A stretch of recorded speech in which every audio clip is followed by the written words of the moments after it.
Today on the Cooligans, in the first segment, we try to preview this U.S. women's national team game. We talk about the Women's World Cup. We make some incredible Hope Solo puns. So this might be you've never heard more Hope Solo puns than on any other podcast. It is a ridiculous amount of Hope Solo puns. So we just want to emotionally prepare you for that. Absolutely. In the second segment, speaking of emotionally prepared, I hope Thailand was, because they got bodied in a way that, I don't know. I mean, we talk about it, and guess what? We bring in a good friend, someone we hung out with and watched the horrible second half if you're a Thailand fan. We bring in Mike Labelle. You know him, professional eMLS player for the New York Red Bulls. We bring him on the podcast. We have a great talk. We also talk a little bit about comedy. That and more on this episode of the Cooligans. Hey, this is Alexi Lawless. There is nobody in U.S. soccer that is more important than the Cooligans. Yeah, baby!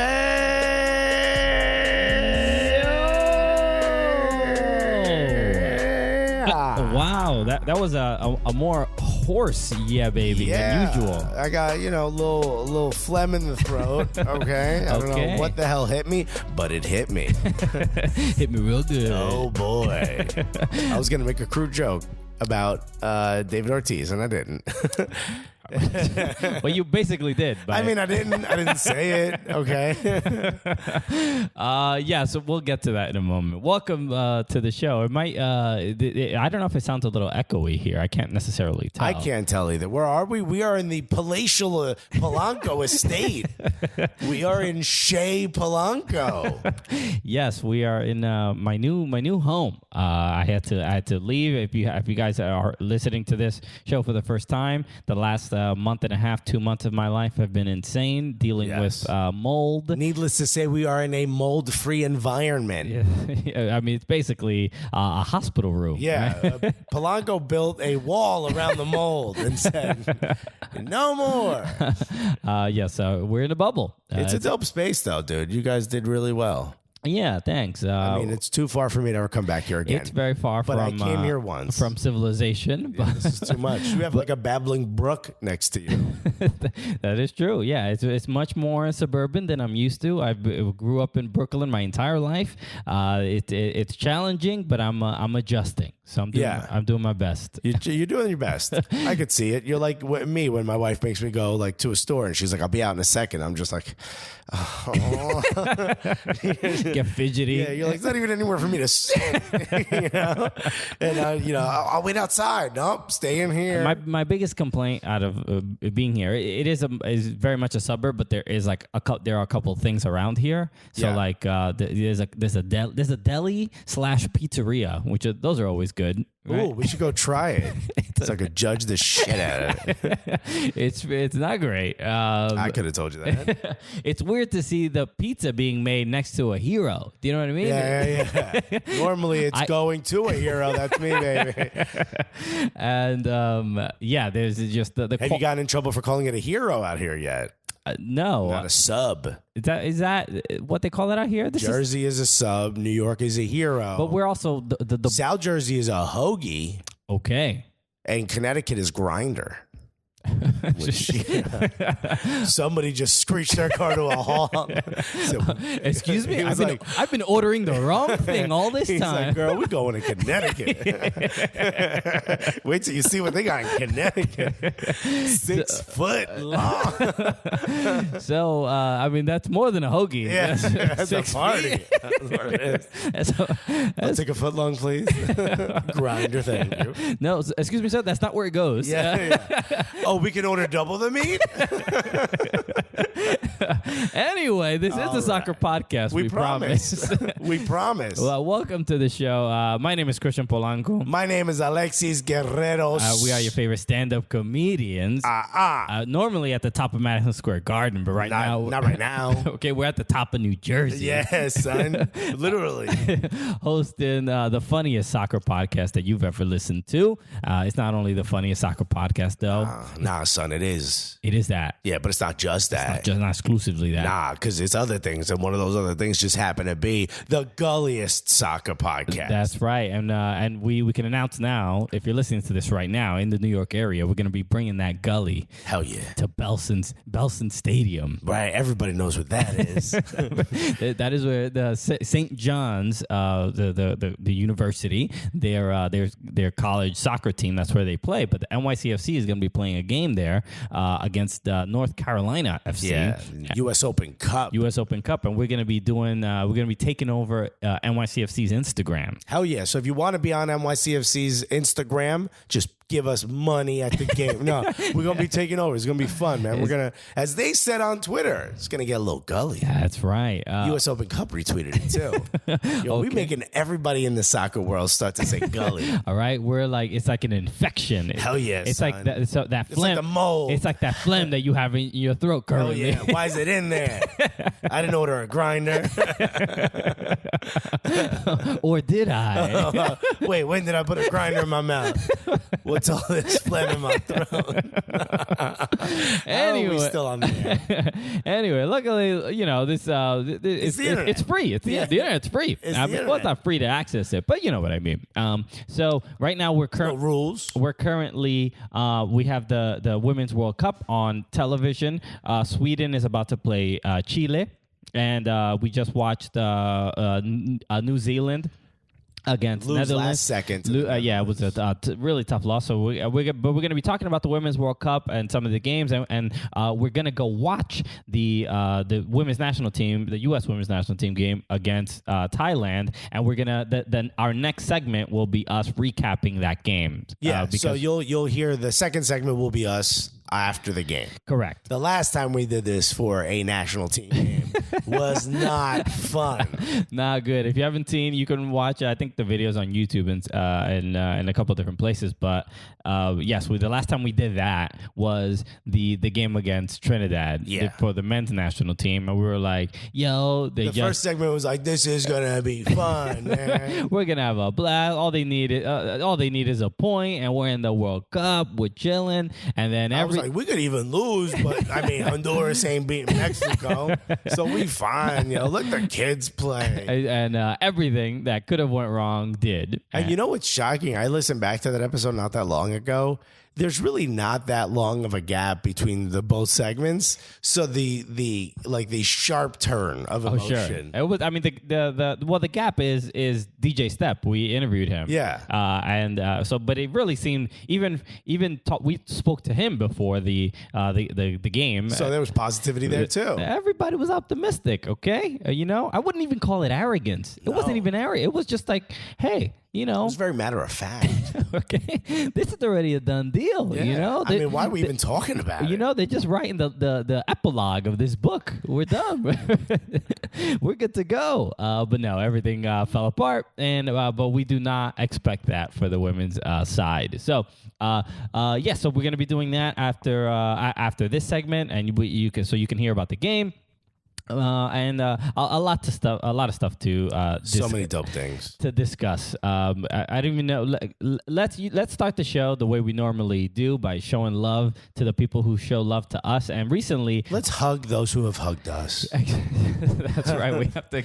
We have to talk about that as well. But the reviews on iTunes. So we're pretty close. We're only 22 reviews away from 500. I mean, we're just so close. Like, we could see it, we could smell it. People have been much like the U.S. men's national team at Trinidad. We're not going to talk about it anymore, but you get the point. So people have been leaving recently. I feel like the last year or so, we've been getting so many positive reviews, and usually they're really funny, and they usually have like an inside joke or something really cool about it, right? But the last couple weeks, we've been getting heartfelt reviews where I'm like, okay, all right, now these Cooligans fans are making me emotional. Yeah, that's not. Yo, don't you dare make water come out of my eyes. How dare you? Yo, don't you know who we are? Yo, crying ain't gully, dog. Nothing gully about tearing up. Making me sensitive about my accomplishments and things I've done in my life. F out of here, son. But no, thank you for people who are leaving reviews on iTunes. Too kind. We appreciate it. We're trying to get to 500. We're so close. So the I wanted to read this one because this one was really sweet and again one of the emotional ones. So here you go. So this is from MK Samela, who I've seen this. So this is from Mike. So I know this name. This is Michael Samela. This is we met him in Chicago. He is a Colorado Rapids fan. He is unless anything changed, he's currently dating another Gully Squad member. They're both he's a Gully Squad member. That's right. They both. Catherine, who is an RSL fan. Turner, right? Yeah, and they met in Chicago. An RSL fan. She's also hilarious online. Oh, she's great. Yeah, and so they met. They were, I believe, set up by this is so serendipitous. I believe they were set up by the person who left our next review. Okay, so this is how crazy I assume it's a coincidence, but who knows? But let me read this review from Michael. So he goes, the subject is "They made me do it." Okay, so 5 stars, and then he goes, first off, let me explain. I am a, quote, never Apple person. Right. All right. Android. So, Android till I die. Right. So he's just walking around looking like a drug dealer. Okay. It's the new burner, folks. All right. We see those pixels are meant to move. Wait. Yeah. Hell yeah, son. $300. All right. Take a couple dick pics, throw it out. It's a pretty good phone. So he continued. He goes, I was dismayed to learn that in order to leave a review, I'd have to download iTunes. He goes, I'm one of the 14 people that actually listens to the Cooligans via YouTube, so I promptly downloaded it and broke my company's policy by bypassing administrative restrictions and installing iTunes to my work computer. All right, that's pretty gully. That's pretty gully, all right? Breaking rules, hacking the firewall. Okay. I love this, all right? Just circumventing the VPN. He goes, the next step was to revive my dormant Apple login from back in 2009 when I caved and bought an iPod Nano, which I immediately lost. This guy's writing a movie. Of course, I forgot the password and the account was tied to an email address that I didn't use anymore. Great. Long story short, after several attempts and multiple iterations of clicking on pictures with traffic lights, I got it all worked out. Why go through all this trouble? Because prior to this, I was having a miserable day. Nothing was going right until I popped on the latest Cooligans episode and proceeded to laugh harder than I had all week. It was exactly what I needed. I wanted to give these guys 5 stars because of how much I appreciate them. They're genuine, good-natured, hilarious folks that I cannot say enough good things about. Simply put, the Cooligans make being an American soccer fan better. Also, if anyone happens to find a silver iPod Nano that has some Jamiroquai poisoned by Belle Biv DeVoe and apparently that shitty U2 album that everyone was forced to have, I call dibs. Thank you so much, that was Mike. Incredible, I wanted to make sure I read the whole thing because that was absolutely beautiful. Thank you so much for for really thank you for the review, but for restoring your iTunes account, because I know that must have been difficult. It's not easy for Android users to do stuff like that because of the absolute hatred that they have towards Apple. But we appreciate it. That's really dope, and I'm so sorry you had to click on traffic lights to do that. There's some really cool ones, some pretty emotional ones in here too, like you mentioned.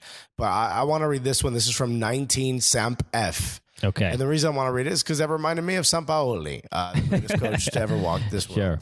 Sure. The title is Feel Like a Cornered Animal. Okay. It's 5 stars because if you don't give us 5 stars, we ain't reading it. Okay. We eating that animal. Yes.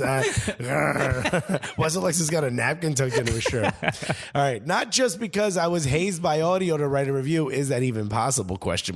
But because as I listen, I feel the presence of Alexis's ghost standing over me with his giant pizza pie ready to drip hot pizza grease into the innards of my phone, which would probably freeze the screen on the Men in Blazers while it plays on loop, laughing as I sent straight to podcast purgatory for failing to write a review more quickly. For real though, I've been listening about a half a year now and can't get enough. Stay gully. Great content, great people. That's right. Thank you so much. That's right. You know, and the great content compliment means more to me than great people. Yeah, for sure. Great people. I mean, everybody. You know what? You could find one of those, swing at that cat. Somebody, first person yells like, "Don't do that to that cat." Great person. But great content. You know All right. how hard that is to find in this industry? Very difficult. Very challenging. So unless our name's on it. No, thank you so much. Thank you for those incredible reviews. Help us get to 500. We're so close. And yeah, this is we're having a good time, man. And it is kind of a nice feeling to hear people say that this podcast means more to them than just hearing about whatever their team or whatever or the scores or the stats. People are like, this is actually brings some joy to my life, which I never thought I would ever do that for anybody. I mean, this is all I ever wanted to do. So and people were like, stop using your mouth to do that, right? Your jokes ain't great. And I'm like, nah, they gonna get better. And they're like, oh, all you had to do was talk about food and soccer.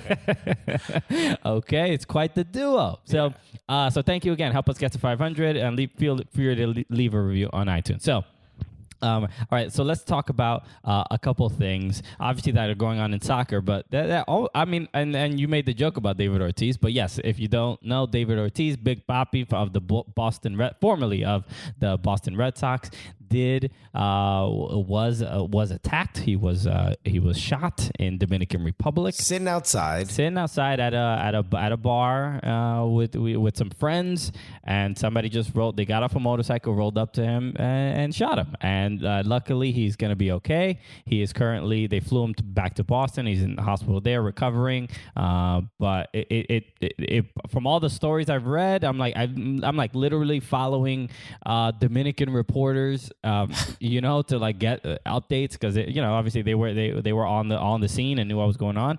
And live from Mama Sushi. That is right. Yeah, those are my sources. We're on the scene. That's nowhere near. No, but we're live streaming. Yes. Washington Heights is pretty much Dominican Republic. No, this girl's FaceTiming with someone who works at the hospital. So it's pretty much... but that's how word travels fast. Yeah, it does. I went to Lombardi's, the pizzeria. Yeah, and a lot of the employees there are Dominican. And as I walked in, they're like, "Yo, did you hear?" And I'm like, "Yeah, Big Papi." And they're like, "No, so these two women showed up. I know one of them. Here's the video from her cell phone of her trying to get into the hospital." And it's like so funny. Like Dominicans, there's so many. Dominican is now the number one Latin population in New York, right? They're the highest population of Latinos in New York. Really? So, I didn't know that. Okay. They surpassed Puerto Ricans like a few years ago. And so it's just so many Dominican people that you forget. It's not that big of a country. No, not at all. I think Dominican Republic, I think to that point, I think there's more Dominicans in the U.S. than there are in Dominican Republic. That's insane. So when you talk to someone about someone in Dominican Republic, someone in that conversation is like 6 degrees of separation. Someone will know someone who knows that person, or be like, actually... Totally. Yeah. Especially when superstars. Like I remember when somebody said something about Robinson Cano. One of my friends was like, my uncle's his bodyguard, right? Yeah, he lived in Newark for a few years when he first started. I was like, what? Yeah. Like all of a sudden there's like an easy connection. So especially someone as big as Big Papi, everyone has some type of connection to him. Yeah, it's it's obviously this is a soccer podcast, and we're just talking about, we're not here to talk about baseball per se, but Big Papi is to me, he is a symbol of like just Dominicans making it in America. Dominican excellence. Exactly. All right, and there's not too many examples of that. No. Right? Have you seen Pedro Martinez's face? But he's still a hero. He looks like he's been eating heroes. Too many grinders for Pedro What's Martinez. Going on, buddy? Take the app off the phone. It's too easy. So, but on a personal level, David Ortiz means a lot, because not only there's a lot of Dominican baseball players that play very well, but he was on the forefront of being an ambassador, being more personable, being those he was as well known in Dominican Republic as he was in the U.S. and people who are not Dominican, who are not not Latino, know him. His brand is huge. He's a likable guy. He crossed over. Exactly. Yeah. And there's not many that Dominican-born players. A-Rod. well, he was born in Florida, but he's I thought he was raised in Florida. My bad. to Dominican parents. And A-Rod is another one who's like, whatever. Like I used to do a joke about him because when he got in all the like steroid beef or whatever, like Threw his cousin under the bus. Bolo. but he didn't like officially get caught like it was like speculative, like it was like the random test and then the names came out, Right. so it wasn't like he was tested and then he failed the test. It was like they were tested randomly and then the names came out that he whatever. So I made a joke about basically defending him or whatever. So but A-Rod is another one. Even during the World Baseball Classic, he chose to play for the U.S. over Dominican Republic, and then after like all the steroid stuff came out and all the beef, and then all the U.S. sort of quote unquote hated him. Then he started playing for the DR. So it's like, yo, dude, pick who you're gonna represent. Like Right. it's like whoever likes you like lately, whatever, who's kind to you lately, whatever. But Right, like if Mariano Diaz all of a sudden is evading taxes in Spain. Yeah. Now he comes home to play for DR. oh, okay, how convenient. Is that all we got to do? Is catch a charge? And he'll come play for us? Huh? Junior Firpo? Better watch what's on your phone, my guy. Okay, Well, we're gonna get you to play on this team one way or another. Oh, you think we won't extort you in to the team? Because we will. Okay, I will find a way to get you on this team. so. But David Ortiz is obviously a very important figure just to so many Dominicans. Look, we had Sammy Sosa who's doing whatever he's doing now. He became a Southern Republican. I don't know how. He bleached his skin into a red hat. Accent is gone. He's like, well, my dear, I don't know what. I don't think I've changed quite a bit. I don't know. Declare.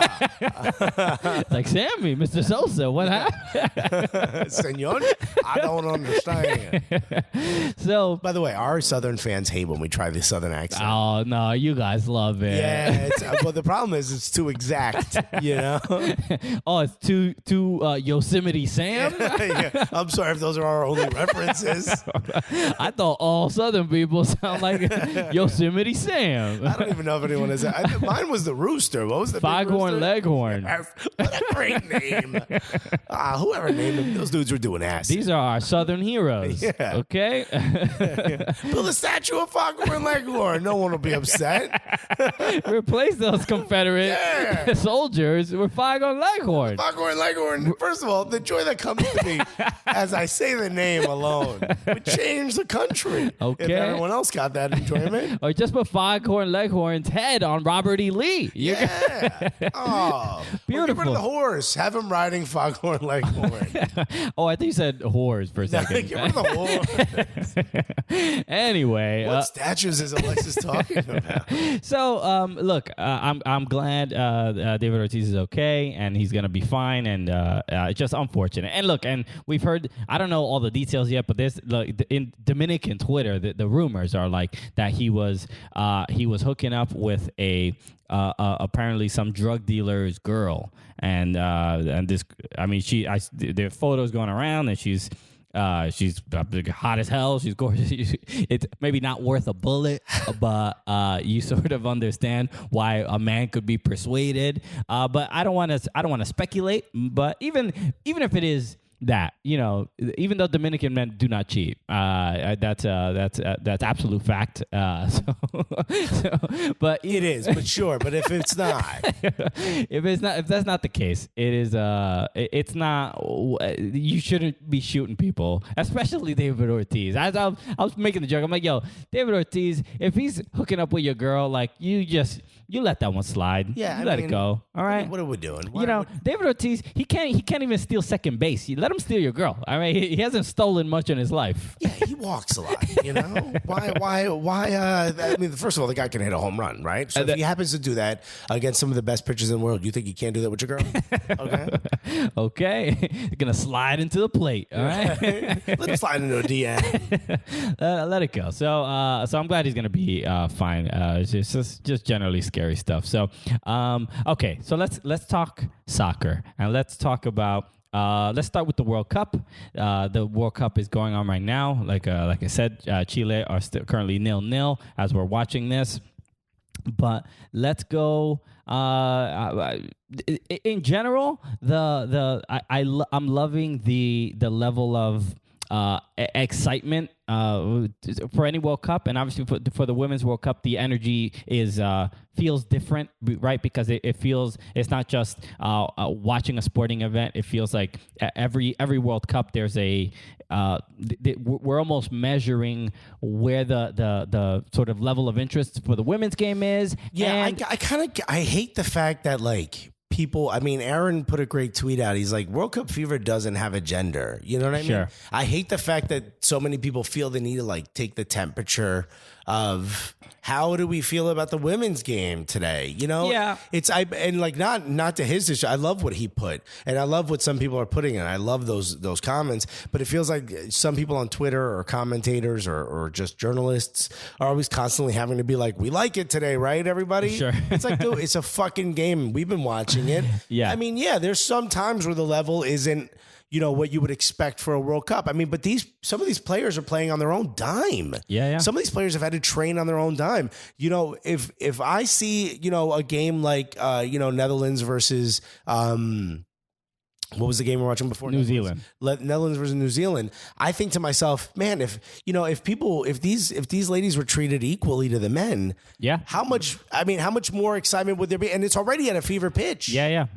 It has been in general, like from an emotional level. This is why when we did the Women's National Team Media Day, it's.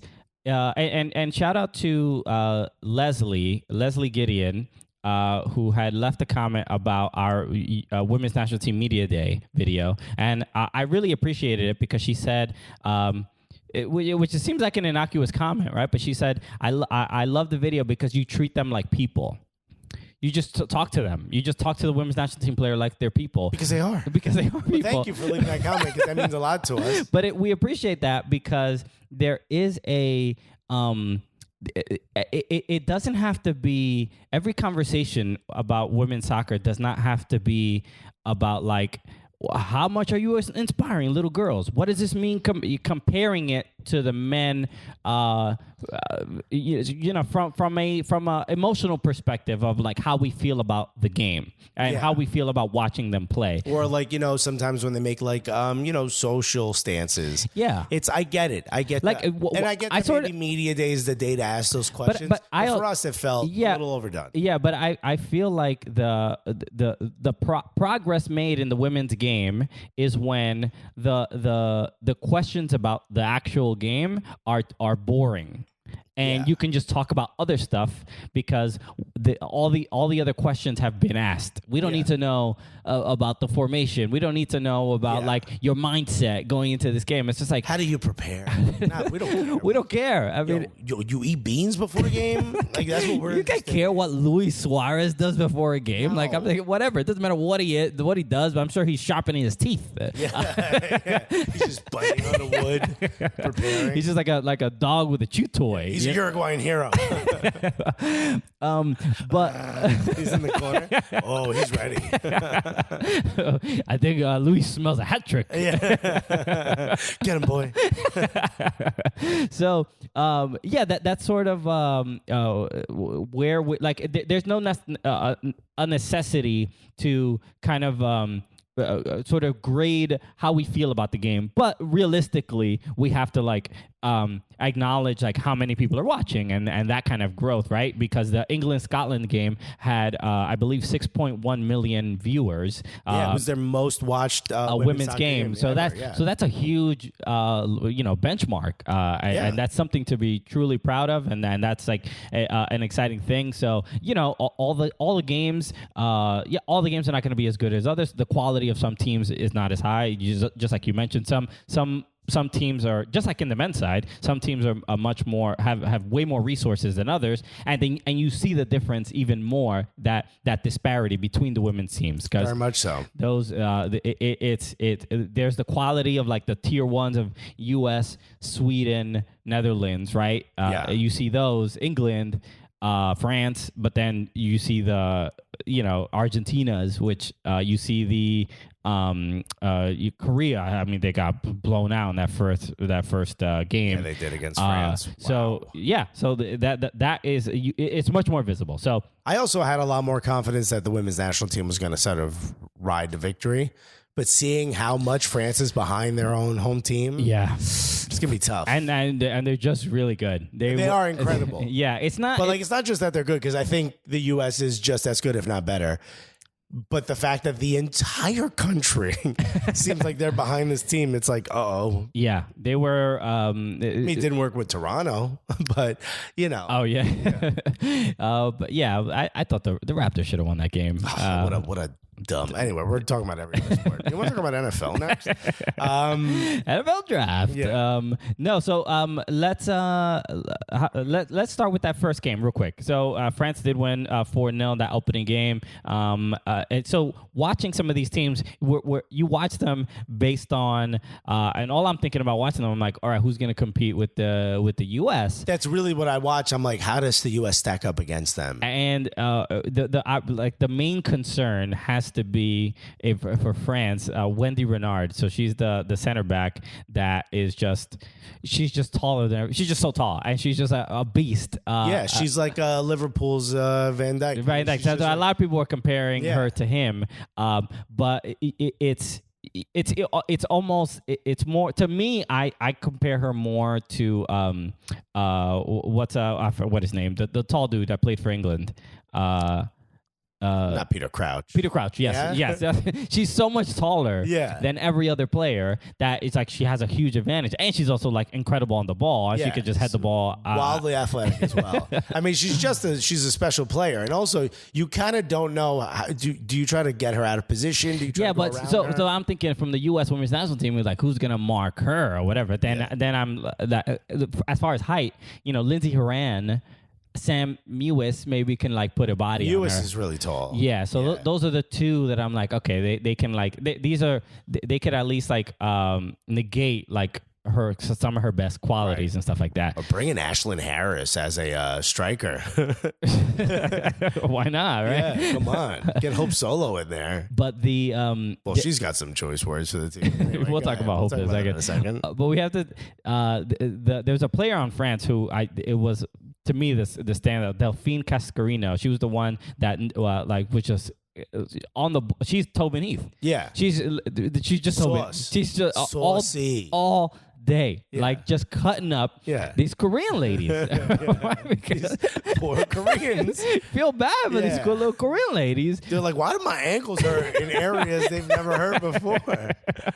But keep an eye on Delphine Cascarino, because I think she's going to be one of these people that stands out and becomes a much more global name. She plays for Lyon, so she's used to winning. But she was just incredible. She's just so good on the ball, techers all day, and I love seeing that. And that's what I think has stood out from this World Cup is that there has been way more. More flash. There's just that nobody's here to do the fundamentals. No. Just for the fun. Why don't y'all try the dementals over there? I got the fun part. So there's been a lot of Argentina had a couple of players like that. It's just it was great to see Argentina draw too. Get a point. Yeah, they were everything they've gone through. Losing a tooth. If you did it don't matter. That was... you know how they say, if you prick me, do I not bleed? I don't think she bled at all. She lost the tooth and there was no blood. There was no blood. I'm starting to think it was already a false tooth. She was like, oh, this again? Gotta pop that again? So there was no blood. There was... I didn't see anything. She got... they were playing against Japan, right? Yeah. Playing Japan. And I want to get her name. Her name is... Amandine, I think she plays for. It's taking forever to load now, but she, the Japanese player shielding the ball and rocks her elbow right in the mouth. I mean, if that's on a street fight, a bunch of people yell "World Star," without a doubt. It was a big one. So the. what's her name? Oh, okay. Cometi. So her first name, Amandine. I think it's Amandine Cometi. So she gets hit, and it just. Look, again, she didn't flop. No. She didn't do a whole big And by show. the way, it was a big enough hit where it's a fuakata. It was a fuakata. It was a legit fucking. I think Danielle Slayton said that on the air. Wow, Wow. that's a fuakata. My life would be made if someone said fuakata. You know, we had asked John Strong. American. We had asked John Strong and Stu Holden to say gully. On the broadcast. They never did. No, but you know what though? He did shout us out on Alexi Lawless's podcast. That's right. It's not It's close. It's close. We appreciate it. I mean, the offer is still out for. I mean, Any announcers listening to this and want to incorporate the word gully into their broadcast, I mean, send us a clip. We'll play it on the air.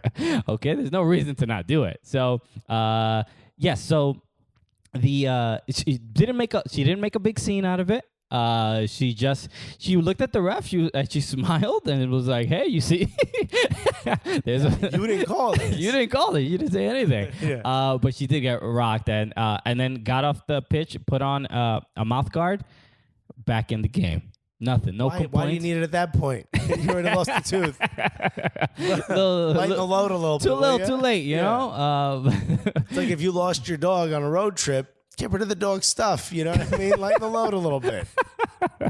What a weird your disassociation with animals is like, so you're just like, any emotional connection, like, no. Why be weak?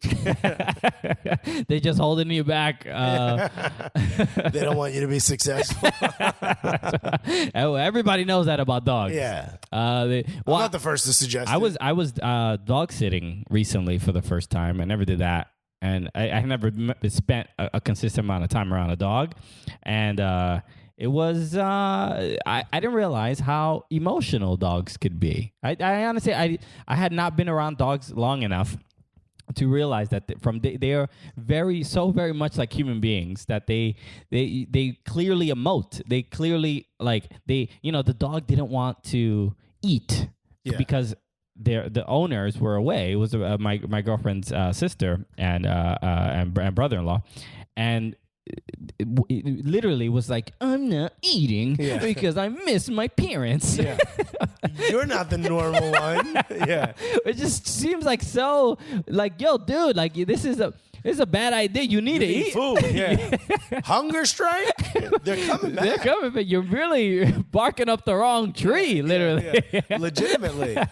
This is not good. Yeah. So yeah, that was like a thing I had to like learn. They were very attached. My sister just moved. My sister and my nephew just moved back in with my mother for a little bit, and the dog is there, and the dog has no training. Okay, it's never been walked, and it sits there and cries the whole time until you let it out. Like, it has its own room, like its own area. You let it out and it just runs around and then it goes back. It's just when you put the fence up that it freaks out. Okay. What the hell's going on? It's hard to explain, man. I just look at the dog. I'm like, what's wrong with you? Which one do you want? Yeah. So, any you guys got any dog training tips or let us just know? Let us know, man. I know some of y'all got dogs. Yeah. Okay, how do you get them to behave in a much more, and live a much more gully lifestyle? Yeah. How you get them to be quiet? Before we continue, we have to talk about our sponsor for today, SeatGeek. SeatGeek, always looking out for you, looking out for Cooligans fans, and if you look, we've heard about this still. Even if, say, you might be in France right now, you can get tickets to the Women's World Cup. Dude, you can get SeatGeek wherever you are. Exactly. It's a global app. You in a ditch right now? Pull out your phone. Guess what you can do? You can buy tickets to something else, but get yourself out of that ditch. Okay. Maybe your leg is broken. And maybe, after you buy the tickets, yes, dial 911. I would suggest getting that taken care of for sure. But you don't want to miss out on a good deal. Exactly. Speaking of a good deal, when you go on SeatGeek's app, it not only finds the events around you, so maybe you just know you want to go to an event, maybe you don't have a specific one in mind. You're like, I kind of want to do something tonight. Pull up the app, baby. That's right. And guess what? It's got this little color code system. You see red, It's like, yo, because what they do is they're an aggregator, right? Like they'll pull all the companies that are selling tickets, they'll pull all those best deals together and they'll show you which one's the best. So you ain't got to go doing all the searching. No. You go straight to SeatGeek. It's like, I got you. Okay. You see red, they're like, yo, this is it. These tickets are hot. Okay. This is the best deal you're going to get. You see yellow and you're like, yo, we found a pretty good deal. You see green, it's like, yo, buy this ticket right now, my guy. My dude, this is what you need. It's like, yo, it's like the dudes on selling their mixtapes on the street. Yo, like $5, $5. Yo, we got this. Good deal. SeatGeek isn't going to give you a blank CD. Okay. I don't know if you know that's the hustle, right? What they're going to give you is the best possible deal. And it only keeps getting better. Dude in a ditch with a broken leg. I know you thought your life was getting worse, but no, you are wrong. Yo, it's going to get so much better right now. Because if you put in the word Cooligans, you get $10 off your first order. That's right. Use that promo code Cooligans. You'll get $10 off your first order. All right. And then you sort out your leg issue. And guess what? Use that $10 to take an Uber to the hospital. So much cheaper than an ambulance. much cheaper, yeah. And if that dude helps you get out of a ditch, give him 5 stars, will you? But I know I want to give 5 stars to the SeatGeek app because it's absolutely amazing. So download it, check it out, buy yourself some tickets and stuff. Use the code Cooligans and get yourself $10 off your first order. All right. So let's continue. Let's talk about Hope Solo and her comments recently because she... More like Nope Solo. Come on. Because now we have to sort of figure out, this is... Why can't she be Dope Solo? She just can't. We have to... We should really dedicate some time to do some hope analysis, right? And really figure out why she does the things that she does. Clearly, she's missing the fact. She wishes she could be at the World Cup. She sees it happening, and she just can't cope solo. Yeah. Christian hated that so much. Anyway, she did recently give some comments in an interview, so. It's not to say that Hope Solo can't give her opinion about anything. She does this so much. It's practically a trope solo. I don't think I have any more left. Just so you guys, for those of you driving who want to vomit. I don't know if she enjoys snowboarding, but she can slope solo as well. Oh, God. Anyway. Get me a rope solo. Oh, my God. This is definitely... Daryl Grove level puns. Taylor has thrown his iPad across the room or iPhone, however he listens. So she did give an interview, and these are some of the quotes from it. So she goes... she's a good quote solo. She goes they were asking her about Jill Ellis, which is, it's weird to be like, yo, what was your former boss like? All right, let me tell you. Well, no one asks her, what are your thoughts on? They're like, yo, who you want to talk shit about today? They really she's like, ask me about Jill Ellis. Yo, you heard what Jill said about you? Yeah. Yo, I don't know. The streets are saying group chat. Yo, you want to respond to this microphone right now? Yo, the group chat. WhatsApp is going crazy. Yo, Jill talking mad smack. What you gotta say? So she could be like, well, what did you say about me? Oh, yo, you didn't want to know. You should just respond right now. You talk and we'll tell you. So she goes, they ask her about Jill Ellis. She goes, Jill, she's not the leader I wish her to be. She continues, she goes, she relies heavily on her assistant coaches. She cracks under the pressure quite a bit, but oftentimes it doesn't matter because the quality of the players on the U.S. team is superb. So she continues. She goes, we have a rich history of winning, a winning tradition, and it doesn't matter oftentimes who's coaching us because we'll find a way to win in spite of who the coach is. So this is Wild disrespectful, which is what, quality Hope Solo. We know this is what she brings to the table. Oh, this is peak Hope Solo for sure. So this is my problem with Hope Solo, and we've she still has an open invitation on this show. Please, we would love to discuss these things with her. Please, but my issue is that when she was running for the president of U.S. Soccer, she had the platform that she basically sort of created was much more inclusive and talking about what's going on and what and the struggles of the women's national team, and she has those moments. So where there's like real clarity. So I don't know what the point of this is. This is similar to The point is what we're doing right now. We're talking about. Fine. So is it to remove Jill Ellis? Is it to put her down? Is she just bitter because she got kicked off the team? After all the things that she was going through, legal issues and all the comments that she made after losing to penalties. I think it was in the Olympics, if I'm not mistaken. So what does she want from this, right? Because if you're trying to create some sort of environment where people are supportive of each other, and let's even go further. I don't know, if women are supportive of each other, like does it look worse from a feminist perspective that she's saying this? And it's not to say that women are not allowed to criticize each other, but no, certainly they are. But I don't know what about this is helpful to the women's national team, to the program. I just think you're overthinking it. I don't think it is. I don't think she has any care whatsoever how this affects the women's national team. Okay. Or anything. I think she's trying to keep her name in the news. I think she's trying to keep her name in the spotlight a bit, and I think it's working. Okay. She's no different. She's the female Alexi Lawless.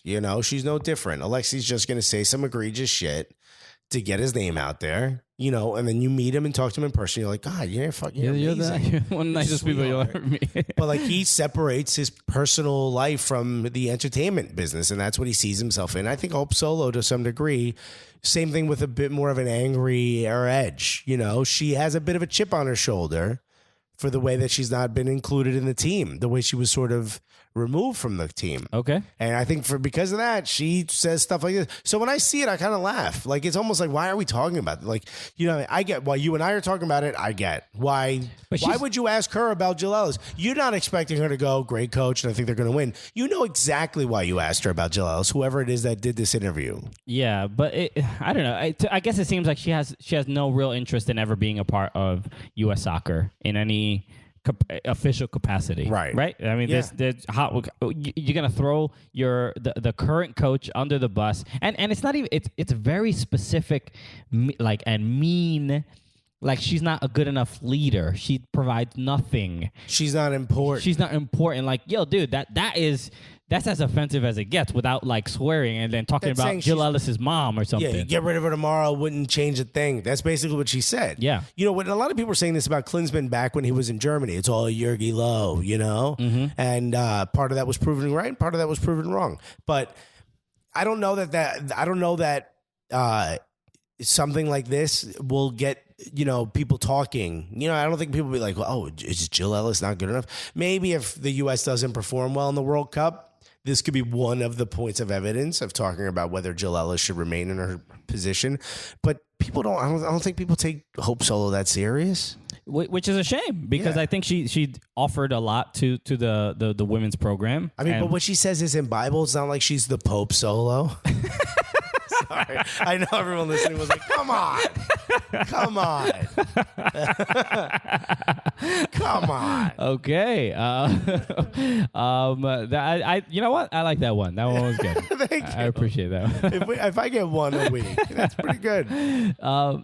So it's just to me, it's just not productive. It's obviously not productive, right. But I'm not saying that criticism can't be useful for something, but this in particular, to me, it just doesn't do anything for anybody. It doesn't do anything. There's literally no positives that come from this particular just shitting on Jill Ellis. No, other than she gets her name in the news. That's really all she cares about. Okay. Why else would you go to her? Really? I mean, think about it. You go to a disgruntled ex-employee and ask about your boss. You're not going to hear like, I don't know, great guy, great woman, loved her. You're going to hear like, oh, I'll fucking tell you. Yeah, she went in. So, I don't know. To me, a little unfortunate, because I do think the character of Hope Solo can be, she has been very inspiring to a lot of people, especially a lot of young women. They look up to her. Right. This kind of trashing of your former coach, to me, is beneath Hope Solo, but maybe I'm wrong. I don't know. So, I think it's par for the course, unfortunately, because this is the kind of stuff she likes to do. Okay. So let's talk about a couple things. There were a couple games actually, you know what? Let's talk about the men's national team, and then we'll get into some Major League Soccer stuff. So these are Greg Berhalter's first 2 losses in a row. Losing 1-0 to Jamaica, quote unquote experimenting. Okay. So who hasn't experimented on Grinder? Right. So, I knew it was coming. We've all been there. So so they lose 1-0 to Jamaica, and then they lose 3-0 to Venezuela. So if you're following, that's 4-0. Last 2 games, 0 goals, just not looking great at all. What was your first? Twitter sort of, USMNT Twitter kind of goes nuts, breaks down. Everybody's mad at everybody. Every chance they get, they're flipping out. But I honestly, it's not. Here's the thing: these 2 games aren't the most important things. Mm-hmm. They're friendlies, so it doesn't really matter. That said, it matters. Josh Sargent being left out of the Gold Cup squad, but being asked to not play in the U20 World Cup.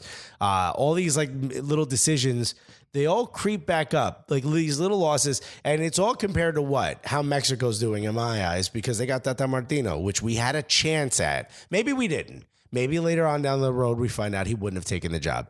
But as far as I'm concerned right now, that's who we compare how we do to. They're out here winning every damn game in stunning fashion. Yeah, I think they've just there was some stat. I think it's the first time Mexico, I think for 4 games in a row, they've beaten South American opponents. Ugh. So they're looking pretty good. They're looking great. And here we are experimenting, and that's the thing. I mean, that's what we have to constantly look at, is say all right, we're going to compare you, unfortunately, to this other team that's going incredible. So yeah, go ahead, experiment, but know that when you take a loss, you're going to take some lumps. Yeah. And Greg Berhalter is taking those lumps. There's Greg Berhalter out now. People are upset about it. They want him fired. Some people are suggesting that people wanted Jurgen Klinsmann back. I don't know that that's the case. I didn't hear that. But if that's true, damn, we've gone down pretty far. Yeah, I don't know how, if we should be hitting the panic button yet, because some of the games in the Gold Cup, I think we should be able to handle the teams pretty well. I mean, some of the other teams in CONCACAF are not as much of a threat. Losing 1-0 to Jamaica, I understand, because the goal that they did give up was just a absolute golazo. Just there was not much you could do. You understand that one, but you could have scored. Yeah, they could have scored. And not scoring against Jamaica is more of a concern to me than losing it to Jamaica. Yes. In a friendly.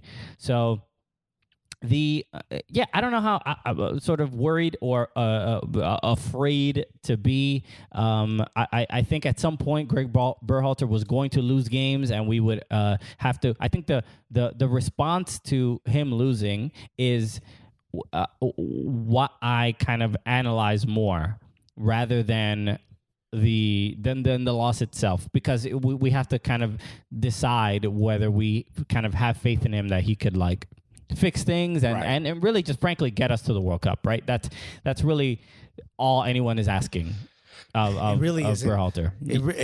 All we have to do is qualify and start to look good, and we have the talent to do well.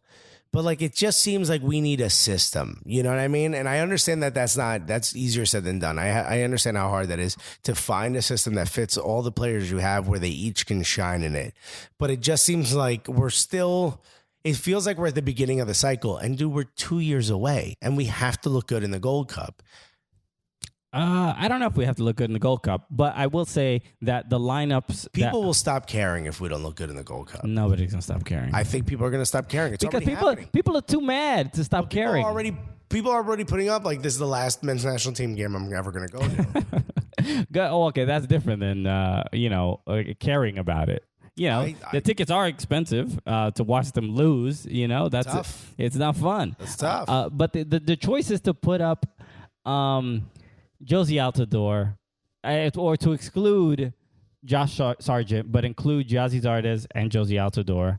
Are the things? It's like the future does not feel bright when we are. No, it doesn't. No. When we are seeing our senior guys and who are not kind of. Can I just tell you what I'm laughing at? What are you laughing at? I was trying to think of a Hope Solo one, but here's what popped in my head: Hope Cholo, and it's just a picture of Hope Solo, but they photoshopped her to look like a cholo, and I am just giggling to myself this entire time. Okay, yeah. So I'm so sorry. I would, I'm gonna get working on that Photoshop and see if our Twitter account doesn't get banned. She'll fight the Twitter account. So sorry to interrupt what you were saying for that. No, but you were looking at me like, why are you laughing? I thought you were about to make a joke, and but it didn't. That was it. No, it was just your brain functioning in a weird way. The way it always does. But the choice is to put up those guys. And for them not to play well, it feels worse. It's like I'd rather see a young guy struggle than see a veteran that I expect more from not do well. Do you know what I mean? Yeah, absolutely. Yeah, so that's the frustrating. Like, if we're gonna fail trying something new. I think that's what they're doing, but it just seems stale. Yeah. It's also, Christian Pulisic is not totally settled. We got to get away from him being the only reason we win or lose. I mean, that's a lot of responsibility on a 20-year-old. I don't know. Look, I think, honestly, my main concern for this World Gold Cup is Tyler Adams and where he's going to play. And because I don't, we list him as a defender. I don't like him as a defender, and I think if I have to pick between Christian Roldan and Tyler Adams playing that position, I'd rather either have both of them play in a formation that both of them play in, and because are there any rules that says one of them just can't be on the other one's back? You know what I mean? I don't think that is listed. Have we ever checked? I know this sounds like the start of Air Bud 47. But I think it'd be offensively, I think it would be challenging to have both of them play together. But I think defensively, they would be on lock, man. There's no balls are getting through that midfield if both of them play. But I don't like Tyler Adams as like I said, as a wing back. Wing back. I don't know. It just doesn't sort of. I don't think it fits. I know you see him. It inhibits his best qualities. You see him at Leipzig, and he's great, and he's gotten a couple like incredible assists. So that's my sort of worry. But I hope. I think Josie Altidore with the look. The U.S. won the last Gold Cup, so it's not like crazy. It's not impossible that they could be successful in this again. So, but just those two showings, it's just a bummer. You just want to be going into this tournament with like just losing 3-0 to Venezuela is really the really bad one, right? Because it's terrible. Yeah, but look, Venezuela is also a team you could beat.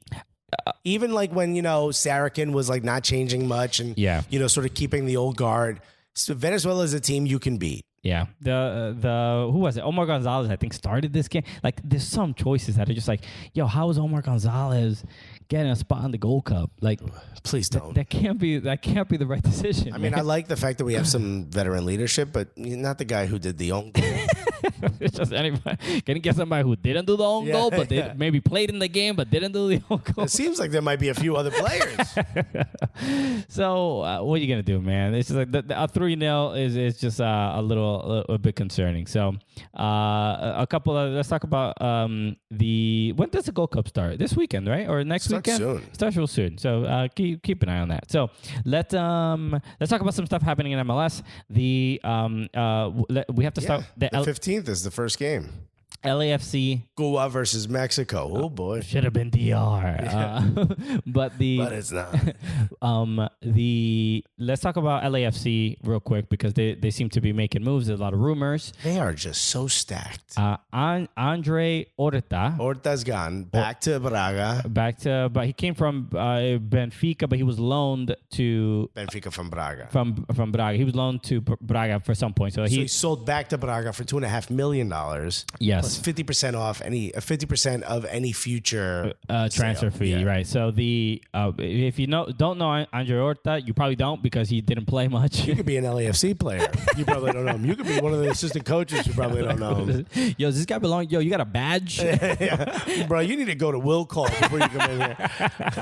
Andre Horta is the. Oh, you play here? Show me proof. Oh, you can't? Then he's the designated player. He was the third DP brought in. Young guy. They expected a lot out of him. His first game, he has a terrible giveaway in El Tráfico that gives away a goal, and he's just been bad. He's just been not good this season. He can't even make the squad. The 18. It's just crazy. Dude's getting paid, I think, $1.1 million a season. A DP that can't make the first 18. That's the definition of a bust. I mean, it doesn't get any more clear than that. But so he's gone, and now LAFC has an open designated player slot. And who are they going to get, right?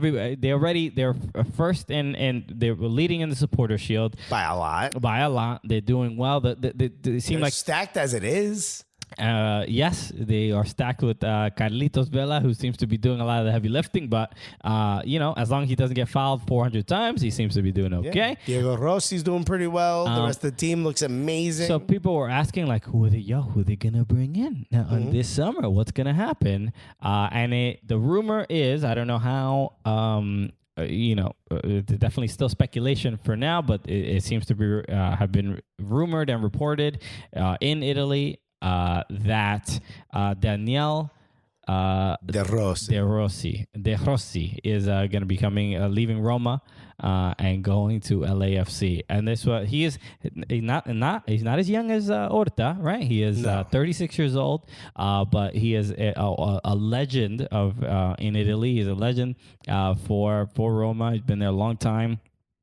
And the idea of having that kind of veteran leadership from just an Italian hero, it makes LAFC even more scary. So that's I don't even know how to sort of process all of it. It just doesn't seem fair for the league. Yeah, it should be like the way when Chris Paul was trying to go to basketball, the Lakers. Yeah. They were like Daniel De Rossi is going to go to Minnesota for footballing reasons. Okay, Orlando. we can't have. We need the parity to be perfectly functional. We can't ruin this. Parity isn't spelled Parody, right? You can't be doing that. So it would be a huge move, and LAFC already has the incredible support. They seem to they are the hottest team in MLS. They've got the most entertaining owners. I mean, they're just the star power. It is very much those 17 home games that they host are like they're becoming like Laker tickets. Right. It's just like it's a big deal. You want to be there. The more and more stars are sitting in those front rows to see LAFC games. So it's significant, and having they don't need realistic. They don't even need De Rossi. What are they? Literally access. It's like you got a whole wedding cake for your birthday, and they're like, "You want some more icing on it?" And you're like, I think people are gonna get diabetes. We have too much. Well, we're worried for you, LAFC. You need to see a doctor. They're gonna remove your foot. Okay, you need those for soccer. I feel like it's important. What are the other 38 owners gonna do? So it is kind of wild. So we'll let you know and stay on point and keep an eye on all of that to see what happens. But it is a move like that is not big for just big for LAFC, but big for MLS. Again, retirement league this, retirement league that. But De Rossi is just like, he's still gonna bring the heat. All right, Yeah. He's not necessarily. He's not a striker, right? He's just a commander in the midfield, and he'll do what he needs to do. And I feel like they should be spending that money on a striker. I mean, I know they got Christian Ramirez, but I think him and Diamande just aren't as consistent enough as they may need. I think if they were to spend that money on, the guys that, you've heard a million times, the Falcao, what's the dude from, I can't remember, Torres, So apparently, just to update, I just saw, this is in the Sun. Just know this isn't true. But I think he is going to do a stint at Boca Juniors. Who? De Rossi. That's what it's saying. It's saying that he's gonna go to Boca Juniors first, if I'm not mistaken. And then he's gonna go to LAFC. Oh, so okay. So mistake. This is not gonna be happening this summer. I believe he's gonna spend the first until the end of the season for in Argentina, and then in January 1st. He's going to go to LAFC. So what? So this is weird. So you're getting a 38-year-old. He'll probably be 36, 37 years old, I'm guessing. Odd. Why not This doesn't seem like a good deal. Why not get a DP this summer? This doesn't seem like a good deal. It seems odd, and because we saw this with Frank Lampard, right? When he didn't come directly to NYCFC. Same thing's going to happen. He's going to get injured. You think you're not going to get injured playing for Boca? Have you seen the Argentinian league? You got to wear shin guards on the back of your legs too. So we'll see. Yeah, I don't know the details of that. Hopefully, if he comes this year, it would make more sense for him to come this year. Why not get him there sooner? But who knows? He's also not the type of player that's going to sell tickets, I don't think. And also, what is that? Not that they need it. Is that a normal move? An Italian player going to Argentina to go play? Yeah. Did he just love Boca? No, that's where all the Argentina's all Italians, all people from Naples. Okay. All right. It's not a thing I've heard of making that. I definitely from Argentina to Italy. Totally get that. Does Argentina and Italy have like a, are they two countries that they allow, if you have an Italian passport, you can go to Argentina easily. That's sort of the way it is with Brazil and Portugal, where you can just because they basically speak the same language. I don't think they have that type of shared, but I know for a lot of people in Argentina, typically it's the other way. A lot of Argentinians feel this connection to Italy. I think that's why Maradona wanted to play for Napoli. Okay. They have, that's where their motherland is, because they don't view themselves as Latinos. They view themselves as Europeans living in Latin America. Yeah. Not everyone. I get it. We have some fans that are Argentinian, but if we're going to generalize, terrible people. But if we're going to generalize that some of them view themselves as, no, we're better than everyone else around us because we're Europeans who happen to be living here. Okay. So there is that connection to want to, succeed in Italy, that's like the motherland to them. Yeah, some, especially the ones that have a strong connection. I've never heard of it the other way around. I've never heard of an Italian going, I gotta get to Argentina. Be with my people. Yeah. Oh, what's that country where they threw bricks through a bus? I want to go play there. Okay, I need to feel alive like Zlatan. I live. Wait, what did Zlatan say? Is that what? I can only play when I'm angry. Yeah. So, we'll see how he feels about a projectile. Imagine Zlatan on Riven. Be quite entertaining. Jesus, what a nutbag. Peter Crouch. Imagine seeing the difference in height with Peter Crouch. That's what you love Peter Crouch, man. Yeah, well, I always used to pick England, or I think when he played with Liverpool in FIFA 07, from 05 to 2010. Yeah, always pick Peter Crouch because every corner he would win every corner. Yeah, it was a cheat code. Yeah, you couldn't pass him the ball. You could have. Oh no, he couldn't run with the ball. No, he had, and even though he had skill in real life, they just didn't give it to him in FIFA. But headers, yeah. That was in. That's what he was brought in for. Okay, real quick before we get to our next segment where we talk about the women's national team game, let's talk about a couple of MLS.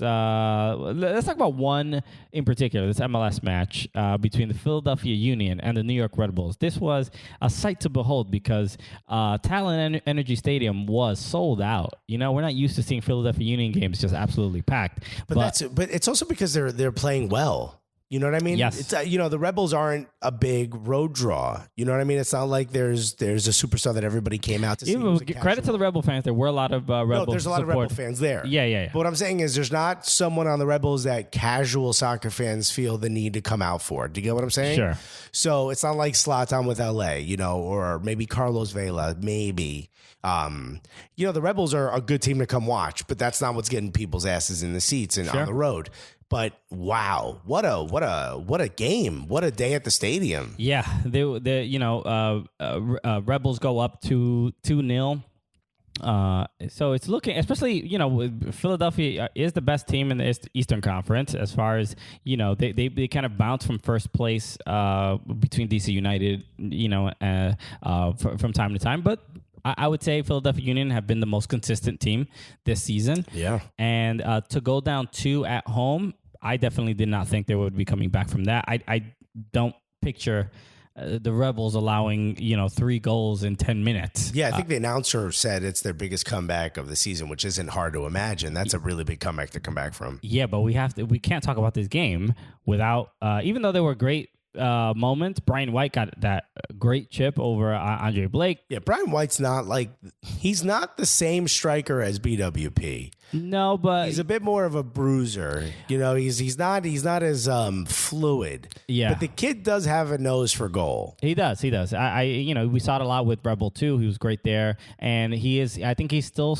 settling to Major League Soccer. He's not all the way there yet, but the kid looks like he's going to be great. Yeah. So and Kakus gets a goal, but we can't talk about this game without talking about Elsinho. Elsinho was, which is what is that? That's Portuguese for "let me fucking in, coach." Holy, get me in the damn game, Jim. You want us to win, Mr. Curtin? Because wow, he steps on the pitch and immediate difference in the game, but you start realizing how. We talked about this with Jonathan Lewis, right? When you just have that. Jonathan Lewis is like 22 years old compared to the Elsinho, who's in his 30s. Right. You don't expect the same kind of moxie and energy from him. But no, Elsinho got... He's super sub. The dude got skill. I mean, he still very much is you can't really get the ball off of him. The dude got techers for days, and he's like... He should have been in a Joga Bonito commercial. Like the dude, he's still like inspired by that. And he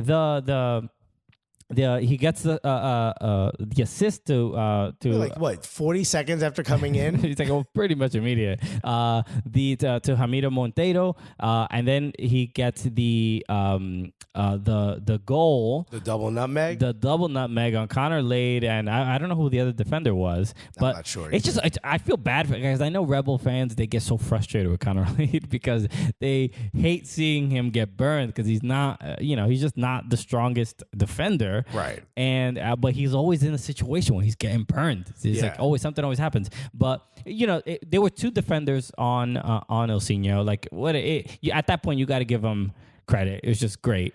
Yeah, he found a way around you guys. He got through 2 defenders. Yeah. Which he does regularly. Remember when he did the Elastico to Bastian Schweinsteiger last season? Wow, disrespectful. So, how dare you disrespect the German legend like that? But that's what he does, and he did it again. And then he also nutmegged the defender during the shot. Like it's. The dude is just incredible. He has these. He's never the consistent guy. He's sort of too old, I think, for that to be playing 90. But or at least 90, like he played those minutes. Yeah, that's not gonna happen. And as soon as he gets in, they score in the 60th, 61st, and 72nd minute. It's just.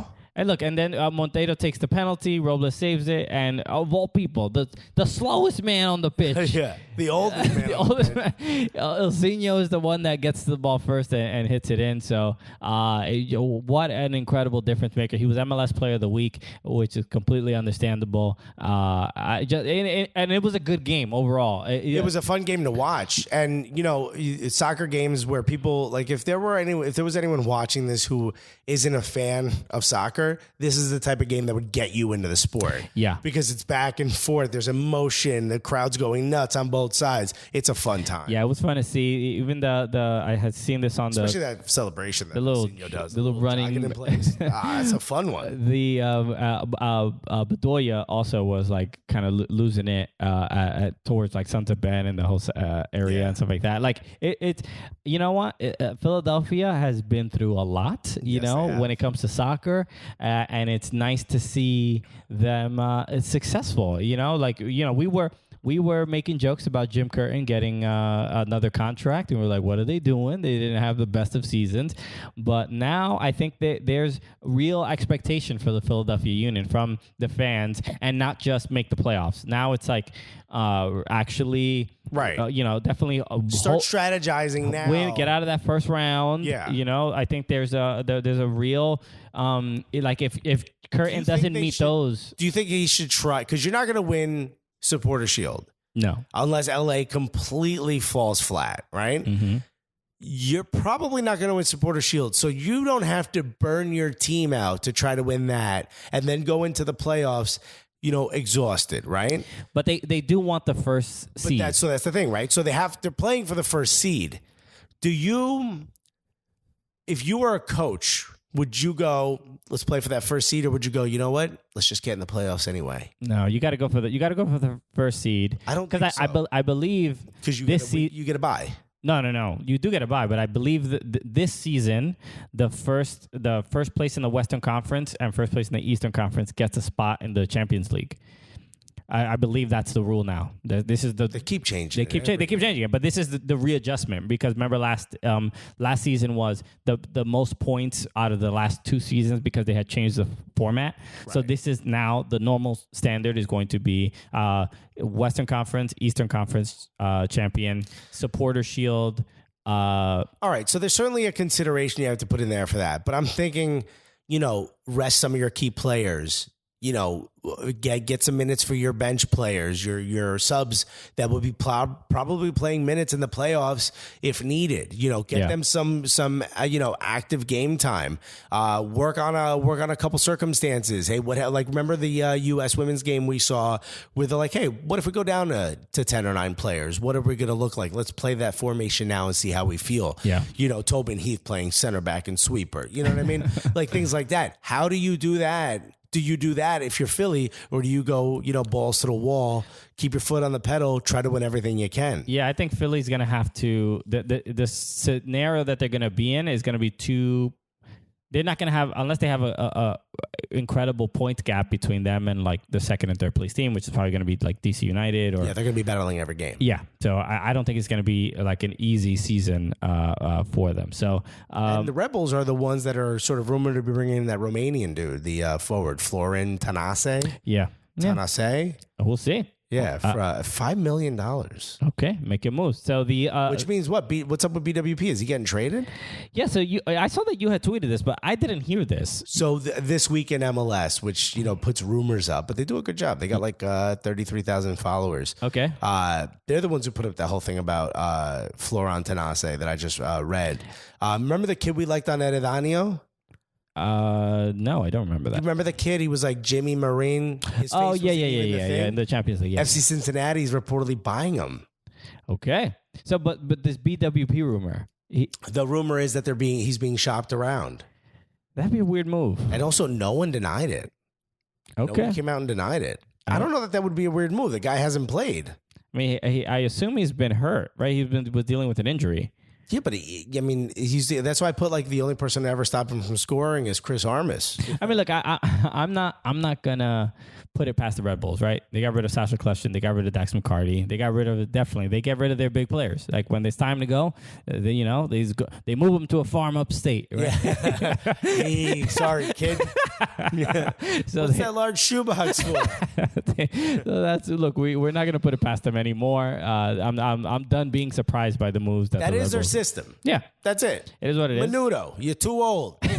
You gotta go. Yes, the Red Bulls are the Menudo of Major League Soccer.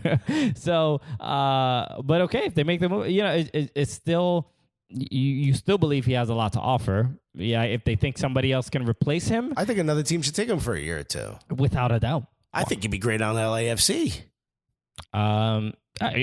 He'd be great on any team, but they have better options at the moment. I think You he's a Rossi better scorer. and Vela, who's going to take No. time from them? No, Christian Ramirez. Oh, as a backup? No, as a starting forward. But Christian Ramirez is not the starting forward. He's Well, Diamande. not the first option. No, who's their starting forward? Vela, No, but he goes back. Who goes? who's like into the 9? Yeah. They don't really play with like that. That's the thing. They don't really play with Yeah, Rossi likes to go wide too. hold up kind of play. I don't know. So whatever. So the other game I wanted to just talk the game that we went to NYCFC against FC Cincinnati, who FC Cincinnati of the Western Conference, as I said last week. Everybody knows that. Everybody knows. I don't know what the hell I was thinking, but whatever. Alexis. I made a mistake. It happens. So FC Cincinnati. Not to me, but to you. FC Cincinnati, they lose 5-2, and without scoring any goals. They did Let's not. be clear about that. They did not get the ball in any net. They did not kick the ball into the net themselves. They might not have kicked it at the net. Okay. Really, the main thing about this game is it was the first time we got to see FC Cincinnati up close, and the first thing you notice is that they are not a good team. They are not a good They're team. really, really bad. And I want to, I know we have FC Cincinnati fans listening, and I know you guys know this already. I mean, you probably experienced this yourself. But it is FC Cincinnati, as far as seeing a team lacking any identity and lacking any real cohesion, they are much worse than Minnesota United that first season. I think watching them, I don't know what they're doing. And I think watching them, they don't know what they're doing. It really does feel that way. It's not even the 11 players on that field are very talented. As a unit, there's no understanding whatsoever what's happening. Yeah. It feels like a USL all-star team. And I say that to say there's a lot of players that are USL level, and that's not a bad thing. A lot of those guys can play great in MLS. But all-star game meaning they look like they haven't played together very long. Imagine if Real Madrid plays against the USL All-Stars like for the All-Star game. Imagine what that would look like. How many goals would USL score over them? I mean, it would just be a thrashing. Real Madrid would be so scared. How many own goals would they score? Well, if they got some of these players. It was shocking to see, and Pep Guardiola was at the game, and Dome, is a lot of pressure on him. This is the game. This is the game. This is the team you want to play if you got pressure on. Exactly. There's nothing else to say besides something's wrong. Even when Amaya came in, it just seemed like he wasn't sure. Like Amaya is one of those players that I look at and I'm like, wow, super creative. Yeah, usually let's see what he could do. Usually when there's a substitute, the coach kind of gives instructions to the player that's subbing in to kind of relay the message to everybody else. But it seemed like that like Amaya was more confused after we relayed the information. I don't know. Well, it looked different from over there. He was. It was frustrating. Also, to if you don't know, watch. Frankie Amaya was the number one draft pick for FC Cincinnati in the MLS Super Draft. Who rumors were was going to get loaned out to Orange County FC. Well, I mean, what difference would it make? It's the team is not bad because of him. No, but I mean, like clearly something's going wrong here. You know what I mean? Yeah. And I get that they got rid of their coach, and sometimes when you get rid of your coach, the team plays up Colorado. Sure. They're like, oh, let's we have to we're going to be better now. We have to play harder. This team is just like, oh my God.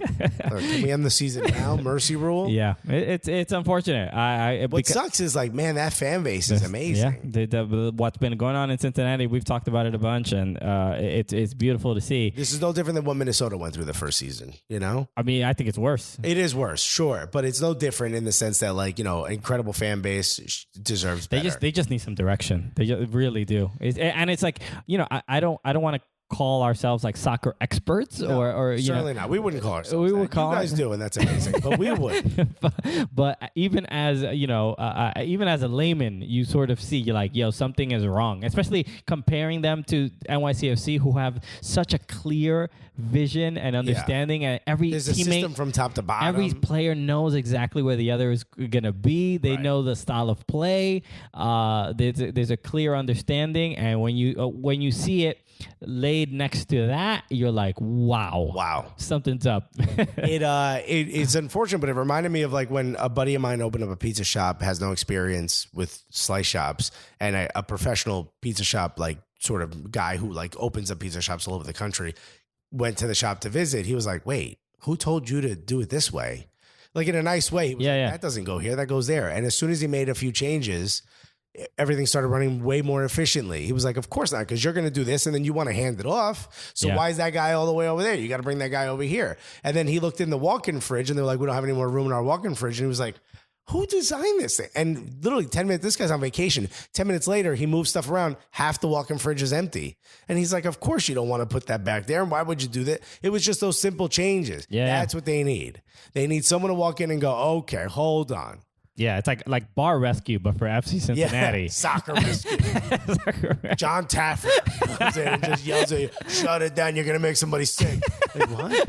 It's a soccer game. But I'm throwing up watching you. So. You get a red card. You get a red card. Come back in 10 minutes. That's not how red cards work, man. So like there's issues there, and hopefully they get sorted out sooner rather than later. So okay, so let's take a quick break, and then we'll talk about the women's national team game against Thailand, and it'll be fun. It'll be as we're talking about this right now, we don't know what to expect. We don't know. So it'll be super fun. So okay, so we'll be right back after these messages. Hey, everybody, thank you so much for listening to the podcast. Just want to break in with a word from one of our new sponsors, NYC Footy. NYC Footy, and you've heard me mention and Alexis mention as well. This is the team I refuse to play for because I'm not allowed. Cooligans FC, we play in a league called NYC Footy. So this is obviously this sponsor is more directed for our New York area listeners, but NYC Footy is a amazing soccer league. It's a rec league that plays throughout the week all over different spots in New York City. Yeah, very famously, they also play on Brooklyn Bridge Park. Yeah, that's what Pier 5, which is beautiful. You're staring at Lower Manhattan. It's absolutely beautiful. We play there on Sundays. It's just a dope league. You know, even from a personal perspective, we've made so many friends there. Like it's a very community based. It's not just about like two-footing some dude that works at Warby Parker. Yeah, you know? Which again allowed. Well, slide tackles are not allowed in the league, but it's not just about. It's not like this overly. It's competitive in the sense that everybody wants to win, but there's no people just being jerks. It's a lot of fun. It's a lot of people enjoying themselves. It's co-ed. It's a really great time. Everyone has a great time. I've been there before where I've gotten to see everyone enjoying themselves. Christian won't allow me to play because he says he doesn't want to lose, but it's a good time for everybody else. Yes, I say that all the time. You did say it. I think it's on record on this podcast. I said I don't want to lose Alexis. Yeah. I mean, I'll interpret what you said. Thank you very much. Okay, just to clarify, because I don't know if he's match fit. You know what I'm saying? Yeah. Oh, just give me a couple weeks.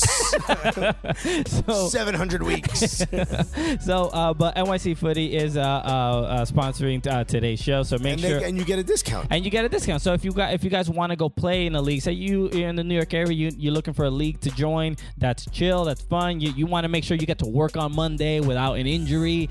This is the league to play in. So NYC Footy, you can go to nycfooty.com, and if you use the promo code Cooligans when you sign up to register, you will get $20 off off your registration fee. That'll be for if you sign up as a free agent. If you're just one person that wants to go play on a random team, you can sign up as a free agent. You'll get $20 off if you use the promo code Cooligans. So check that out. It's either $20 for you as an individual player if you don't have a team, or if you have an entire team, we're giving you $200. It's a pretty good deal. All right, bad. You'll be crazy to not take it.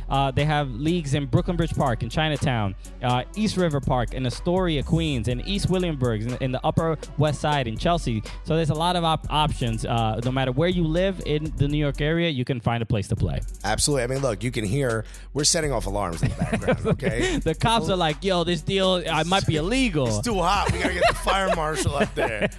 Right? We gotta get sprinklers on. It's just that's a good deal. Look, NYC Footy. Use the code Cooligans. Get yourself some real money off. Go out, play, meet new people. It's gonna be a blast. Yeah, baby, we're back. We are back, and that was loud in my ear. Sorry, I tested the mics. My bad. Okay, let me lower you down a little bit. There We are back from a blood bath. Ouch. Okay, and we're a little. Even though we're successful, I still have PTSD. You know, Yeah, I mean, I won the war, but I don't feel like I did. I feel like we witnessed Thailand's 9/11. That was horrific. Okay, yeah, that's. I'm sure they would classify it the same exact way. Right? Well, they're definitely never going to forget. without a doubt. So we did just go to 2 watch parties. We went to watch the U.S. women's national team against Thailand at an NYCFC watch party that was held at Carragher's in Midtown Manhattan. Jamie Carragher's bar, really nice place. Is it really Jamie Carragher's bar? Carragher's bar. Oh, that's right. There were a bunch of pictures of him. Yeah, and it's named after him. And they didn't put two and two together. And let's just say the food tasted like it was cooked by British people. I would agree on that. And then it takes a lot for Christian to go, I don't think this is good. It takes a lot. I took one bite and I'm like, something's wrong with this. It looks like a chicken finger. That was my Yelp review. It was something's wrong with this, I think. You can even hear your voice go up in the Yelp review. Well, that's Jamie Carragher's voice. He goes, that's his voice. That's my Jamie Carragher impression. You're roasting Jamie Carragher. That's what this whole show's about. Also, very nice bar, a lot of nice TVs. Good people. It was beautiful. Beautiful space. It was a good time. I mean, the kitchen needs an overhaul a little bit, but so then we left there. Our guest is just watching this like a tennis match. Like, when are they going to introduce? But I will. This is me doing that. Yeah. So then we left there, and then we went for the second half. We went to the Bleacher Report / Soccer Girl Probs watch party. Yeah. Which was held at Avita, the Aventi Hotel. Hotel. Which, if you don't know, it's 2 buildings, and in the middle there's a courtyard with a large projector that sometimes they'll show movies and stuff. Yeah, it's a cool spot. Definitely. And this time they decided to show a snuff film. Yeah, they were like, you know what? Let's put something violent on the screen. Yeah. Yo, Faces of Death 8. So while we were there, we bumped into this gentleman who you've heard on the show before. He is just one of our favorites. So then we were hanging out, we were having some drinks. He's like, "Yo, come on." We had ice cream together. We went for a little walk. And then he was like, "Let's go back to my place and have a couple drinks." Yeah. So who knows where this night ends? So please, everyone, welcome. Yeah, unless you're driving, put your hands together for the one, the only, Michael Labelle. Hello, Mike Labelle. Thank you guys for having me. Number one, I did take you back. Yes, you did. Technically, I did do that. We also agreed to come. It was consensual. Yes. Number two, Avita is a hair and face, like it's a hair company. That was my first guess, yes. It's also the name of his cousin. I mean, there's a lot. So, yeah. And number three, I don't know what a snuff film is. Okay. Do I want to know what that is? You watched one in real time. So, a snuff film. Did you ever see the film 8mm? Do you remember that with Nicolas Cage? I have not seen the film 8mm. So 8mm. So he was a detective that was trying to understand like the snuff film like industry, which is basically a violent pornographic sexual film that includes death. That somebody was violently hurt. Sexually kill someone. Yes, that's Or like you. And would wait, have hold on. someone kill This them. was on when we were watching the World Cup. Yeah, this was the World. this was the World Cup game between the USA. Now and Thailand. the references came together. Sorry, I was like, man, all right, we live in New You York. didn't bring this whole thing to a Hold on, screeching hold halt. on, You hold backed on, it up. Hold on. No. Let me explain why I said that. This is New York City. You can go somewhere and see something odd. Yes. So We did. I mean, you would hope that it wasn't, I guess, a real snuff stuff. Yes, yeah. But I get it. Like, it could happen. Like, if you go to a weird bar in Brooklyn, they might be Yeah. showing something kind of Go to odd. the basement. There's a snuff film. Yeah, no, I agree. One of my favorite things that's ever happened in this podcast is Mike's face. He's like, they had one of those on? That will live in infamy. I wish we had Why a would they video. show porn and death? Why combine the two? Jesus, was that the VIP section? There were kids there. There was a foosball table. Correct. Yes, we are comedians and we exaggerate a lot. So it was, just to be clear, if anyone wasn't sure, there was not an actual snuff film. I would have caught the reference if I knew what a snuff film was. No, 100%. I All good, all obviously good. was missing that information. Here's my thing. I've never saying- Googled that before. I'm sorry. They should load the highlights of this game onto some deep websites. I don't even think it's too dirty for Pornhub. That's right. It needs to be on tour. Yeah. That's right. You're gonna get it. The NSA is gonna find out about you if you watch the highlights. So look, we're here to talk about. Mike is so confused as to where he jumps in here. I was thinking while you were talking about tour, and I was thinking black market. Like we can buy this with Bitcoin or something. Yeah, hell Sure, yeah. yeah, Only with this is Bitcoin. I'm going in that direction. Good. There You're you go. doing great. You're doing great, buddy. Mike's crushing it. By the way, I'm legit laying down. on the chaise I lounge. wish we had a picture. We might have to attach this. Take a picture of Alexis right now. Just throw it will. up like somewhere at the end of this. I don't know where it goes. Tweet it. I'm supposed He to looks be so saying, comfortable. He's not making it out. It's a is- wrap for him now. This is so goddamn comfortable. Yeah. All right. even making Snapped a this up. couple photos. Looking good, guys. I'm not even making it up. I am so comfortable right now. So look, we're here in Mike Labelle's apartment. If you don't know who Mike Labelle is, he is What rock you living under? exactly. He is the eMLS. Or are you living under the rock? Move the rock. Wayne, get out of the way. Dude. No, I mean you're pretty lucky if you're under the rock. yeah. I mean, You're on a financial come up if you live under the rock. Yeah, for sure. so Mike Borrow Labelle. some milk. Mike Labelle is the eMLS player for the New York Red Bulls. He's also, you've seen him a ton on FIFA E League stuff. He's Champions League. He was one of the commentators. He's a host. The guy does it all. You've seen him at Rebel Arena during games. He's the in-stadium host from time to time. So we bumped into him. He invited us to his apartment, and so we're gonna talk about the game that we just saw. I know most of it we saw with like our fingers covering our eyes, with just like two of them split so we could look through one of them. That was rough. That was. I feel you got to feel bad for Thailand, right? They lose 13 to nothing. Everybody was like, even after the last game for the women's national team against Mexico, we were like, you know what, the women's national team didn't look very sharp. We're a little bit concerned. And then they're like, all right, you concerned? All right, here's 13, dog. Yeah, all right. yeah. Let me hang a baker's dozen on Thailand. Here's a touchdown and 2 field goals. Yeah, Enjoy yo. yourself. Wild disrespectful. It's 2 touchdowns, and they didn't even go for the second extra point. They're like, nah, man, this is painful. So we'll ask Mike first. Mike, 10 goals were scored in the second half.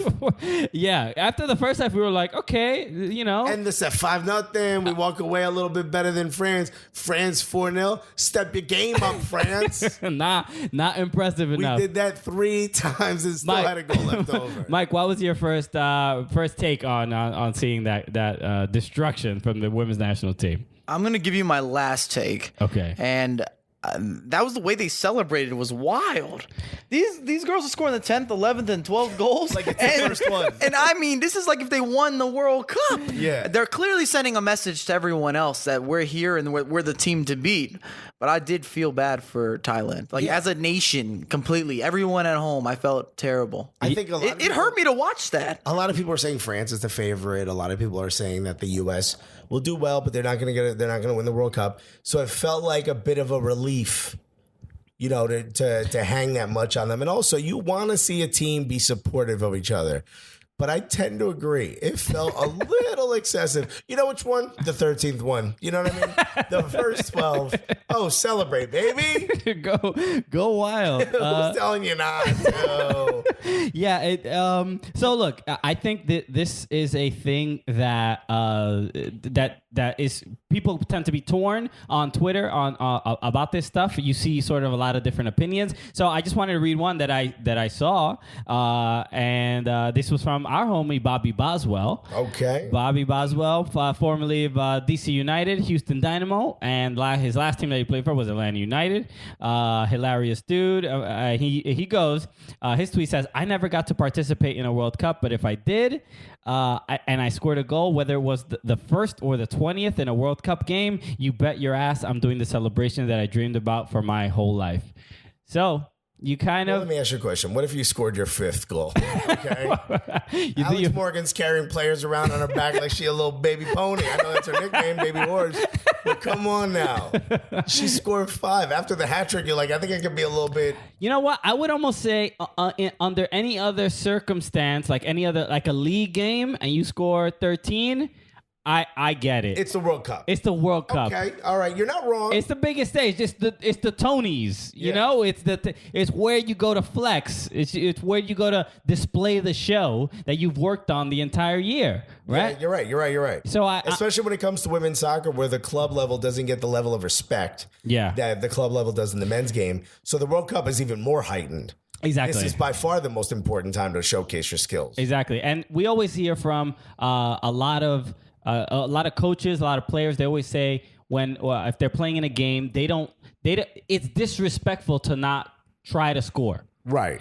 Yeah, you're right. So the U.S. definitely did not hold up. They didn't hold back. They were apparently very respectful. They were the most respectful. I've never seen someone show such reverence. Were they bowing after every goal? That was quite respectful. They gave them their homes. but for the fans, I got up. So too comfortable. So but that kind of on that stage, you sort of you understand because you do hear it occasionally from other in other games that they want by you not trying to score the most goals that you can, you're disrespecting us by. I think we could test that theory by asking Thailand how they felt on the 11th, 12th, and 13th goals. Every goal after 10 is still a rough scoreline. 3-0 is still a rough scoreline. Yeah. And they already had 10 goals before that. What do you do? Yeah. Look. Thailand's they're gonna have a rough go. All right, out here in the World Cup. But they have to try their best. They have to do better than they just did. I know the U.S. is a good team, but that was just absolutely not good enough from Thailand. I'm willing to say this: breaking, the U.S. are through to the knockout stages of the World Cup. What a bold statement! Yeah, you gotta qualify after your 13 goal differential after the first game. Do you think that this strikes some fear into the rest of the group? Who's in the rest of the group? It's Sweden, Chile, and Chile. Yeah. Yeah. How do you think the other teams feel, Mike? Good luck. I mean, what do you take from that? Like, Yeah. I think that's not normal. I don't score 13 goals against somebody in FIFA. Let me ask you a question. You do the eMLS stuff or eChampions League? I've never lost or won a game by 13 goals. Well, right now there's Rebel fans going, let's check to make sure. Go ahead. Yeah. But what happens if I've never lost a game online or won a game by that much. I think like my biggest win this year is maybe 11-0. But what happens if you're commentating on a game and it's 10-0 with 20 minutes to go? What are you doing? You call mercy on this, right? We're about to have a conversation about something else. Yeah. Start talking about the boots they're wearing. Yo, them kits are beautiful. You have to, right? You've got to start moving the conversation. Otherwise, we call it how we see it. A spade is a spade. The game is a blowout. It's a done deal. Everybody wants us to move on, so we'll move on with our conversation. Are there any mercy rules attached to the sport? I mean, the games are not long enough to have a mercy rule, rule, right? If you were going to right? mercy somebody, and I think this is more disrespectful than trying to score more goals, kind of with Christian's logic, you could hold the ball. Oh, yeah. I could hold the ball against you at 10-0, but I feel like that's more of a disrespect towards you because the game's not close. Why not just go for more or give you a chance at a consolation or something along those lines? Yeah. It'd be different if I was up 1 goal, I'm holding the ball. That's still respectful because that means I think you can score. Okay. There was what was it? Not MLB The Show, one of those games where if you scored 6 in the first inning, they would just like call it. They were like, "You're done." Happened to me a couple times. I was like, "Screw this game." I thought I put this thing on beginner. So just to highlight some of all the goals were. I mean, they were great goals. What are you highlighting? No, I just wanted to highlight two in particular because we got two goals. Let me actually just read off all the goals scored. So who scored? Alex Morgan, Rose Lavelle, Lindsay Horan, Sam Mewis, Megan Rapinoe, Mallory Pugh, and Carly Lloyd. But we got a brace from Rose Lavelle, formerly of the Cooligans podcast. Inspired by? Yeah, I think this result doesn't happen without Rose Lavelle coming on the Cooligans podcast. I mean, I feel like that's the evidence is it's a statement, is what you're making. It's a fact.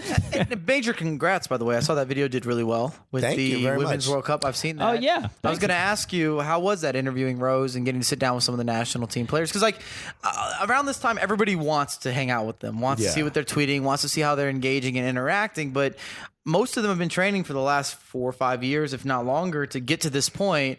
And I kind of feel like you got to carry that with you in a certain sense. Meaning, like, you have to be a bit more serious? Well, all right, it's kind of like have the you Olympics. met us before?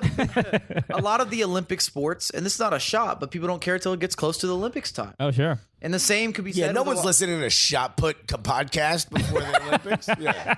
The same is said with women's soccer. I love it. Did you call it shot put podcast? shot put podcast. We all watch more soccer than normal people. Fair enough? I would say so. Yeah. I watch soccer every single day, whether it's highlights, full matches, whatever.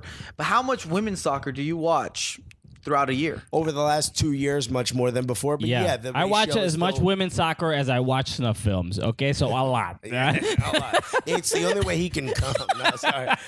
The snuff. Let me be clear.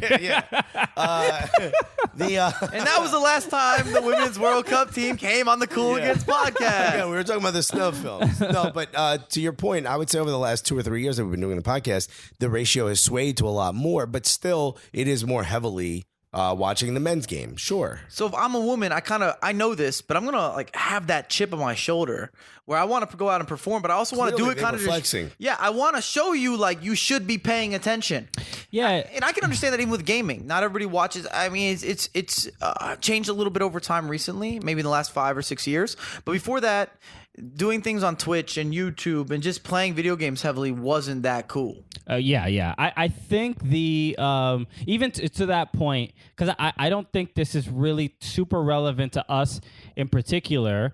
The idea of the fact that are we more interested in talking to women's national team players because the World Cup is coming up? I know for me, it makes no difference. I could care less I would what love time to of meet year. Megan Rapinoe, in the fall. I'd be fine with that. On her vacation. Okay. Yeah. So that has no real bearing. So And we talked to Ali Krieger before the World Cup. Yeah. The World Cup almost had nothing to do with it. Exactly. So in general, there's too many interesting things about these players that they don't need to be spoken to solely during a World Cup year, because if we'll see the popularity of the sport when it's 2 years from now and it's not even qualifications. So even though and during that time, if there's still interest, then we know that there's people that are that are still engaged in the sport and can still have a good time with it. So okay, yeah, I agree. I think the more we start to treat women's sports as the same as this at the same level of interest, yeah, I think our fan base will follow. Sure. And I think we're well, it's not even about our fan base, but it's just the culture of the game, right? We get to be, in a sense, sort of a tastemaker in that way. You know what I mean? Like, there's probably fans of ours that are listening that weren't as interested in Ali Krieger's mission to get back into the World Cup squad, and became much more intrigued after just hearing her. And part of what I think we do better than anyone else is we talk to them like they're human beings. Exactly, you know? yeah. We don't talk to them like they're just the thing that they do on the field or the 2 or 3 things that they do for charity. We're like, we just wanted to bullshit with Ali Krieger. Yeah. That's how awesome she is. Yeah, that's really that is when women's soccer has made it, when they can just bullshit like normal people. Yeah. Right? And people are like, I'm so happy they're bullshitting like normal people. You'd be shocked at how much they just want to They just want to get on a comedy podcast and just have fun. Yeah. They don't always want to answer the same 7 questions about inspiring everybody. Because there's places for them to go for that. Sometimes they just want to get on and be like, yeah, let's talk about Fortnite, or let's talk about how stupid shoulder bag, those fanny packs you put over your shoulder are. Yo, why you making fun of Mike Labelle's outfit? We're trying to look real daddy out here in these streets, homie. He's wearing 3 of them at the same time. I put one on my calf. What are you talking about? If you ain't got a shoulder calf pack, you missing out. Yo, dog, you ain't that hype. Only real hype beasts know, dog. Hell yeah. Calf pack, waist pack, fanny pack, shoulder pack, Hat pack. headband. Yeah. 2 headbands. With Q-tips. 3 in it. headbands. With some Q-tips and some coins in that joint. But no, this is just look, it's just crazy, right? I mean, looking forward to this, you see a result like this, and this is clearly a statement and to everybody else in this World Cup. And even while we were watching the game, and I had told you this, Alexis, while we were watching, I'm like, I pretty much watched all the games throughout this Women's World Cup. And the first thing I noticed, I'm like, you see the lack of sharpness from a lot of the players. You just see like the lack of resources that some of the countries have available to them. So they're not going to be playing as sharply as the women's national. The U.S. in the first segment. Exactly. So these players are paying their own way to the World Cup, which is unfair. Yeah. So but what, Unbelievable. It's But what- insane. It's a World Cup. and then watching the U.S. women's national team, you just see. I know Thailand is not great, but the women's national team they're just incredibly sharp. The ball is moving faster than any other team, even France, who I think are their probably toughest competitor. But as far as chemistry and how just ball movement and the speed of the game, it's leaps and bounds better than any other country that I've seen so far. It's almost like Hope Solo didn't know what the F she was talking about. And I know we're all pretty high up right now because it's the first game, so I'm sure there'll be more to come. And we've been drinking. Sure. Yeah. We'll speak for yourself. No, okay, yeah. Actually, let me ask you guys a question. So there's 3 drinks. Can we do the podcast drunk? We do it every week. Well, there's 3 drinks here. Who do you think is drinking what? We've got a Blue Moon Winter Weed Edition. We have a Di Serono with Bailey, and then we also have a Modelo. I feel like the Modelo is probably not going to fall to me. So that's probably on one of those 2. But just let us know. Everyone, tweet right now if you think Christian even knows what a Di Serono is. I'm going to send out a tweet with all of us in a picture and see what do they think, who's drinking what. Okay. Yeah. I've ordered at the pizzeria. It's good. Yeah. Christian's like, Di Serono, that's my new landlord. I know one of you 2 is definitely getting the Modelo. I feel like in my tweet. For sure. No Okay. profiling there. I'm just saying somebody's going to get the Modelo. So look, there's not. We wanted to like I was saying, we were going to break down this game. We're gonna break down this game. We were like concerned, but there's nothing. The game broke down in the 30th minute. Look, the U.S. the USA should win this World Cup, right? I mean, what else can we really think? Who's gonna? Sweden is the toughest in this group. Netherlands, maybe Norway, maybe France. But after seeing this is incredible. Because if you even think of, France beat Korea 4-0. What would the U.S. have done to Korea in that game? Do you know what I mean? Like, it seems like the U.S. it broke the hearts of, like, they've literally broken down Thailand. I think Thailand's government had a meeting like, is this a declaration of war? I think, yes, I think Trump was getting all these calls. Yeah. What? How dare you send mercenaries? I mean, look, children were crying. This is There rough. were literally children crying. 100% children crying. How can we support these women any longer when they do this? War crimes. The Treaty of Versailles specifically said we weren't allowed to do this. Our prices have gone up when we go to Thailand. Okay. No more discounts. I'm going to have another special Modelo. A Modelo. Okay, you know. Modelo? Let me get a Modelo. Okay, you know I'm what? just trying to think what they could mispronounce this as. I was looking at it and made these jokes about it. I was thinking like, Yes. if it's not Modelo, you could have a Modelo. Modelo? Mod Yeah. Elo. Yeah. I don't know if you're trying to make it sound fancy. I would just. Yo, let me get a Mod Elo. Light. I think at this point we have to see Mike Labelle do stand up comedy at some point. I've done it once. You have? I have done it once. What was that like? They banned him. That's why he moved to New York. You're gonna let me? It did it in New York, so it didn't go over that well. I made fun of the audience. Okay. They Wait, that's the didn't. way you start. The people you want to laugh with you? Well, I thought it was hilarious, and What'd you say, if you don't mind me asking? joke that screwed me. So I know where it all went wrong, and I Okay. was like, I saw a couple, and I was like, all right, I know who's upgraded, and I know who's downgraded. And Okay. that's how I kind of started in it, and I was like, we should really take like a team vote on this as an audience. And the audience split on me on that one. Yeah. So They were like, this seems rude. yeah, I was like, but I feel like when you're on a stage, that's the idea is that you have that mic and you can be rude because we all know that it's a joke. Yes. It's not to be taken We serious all right now. know- Yeah. Like it's like, look, you got the good trade in this ordeal.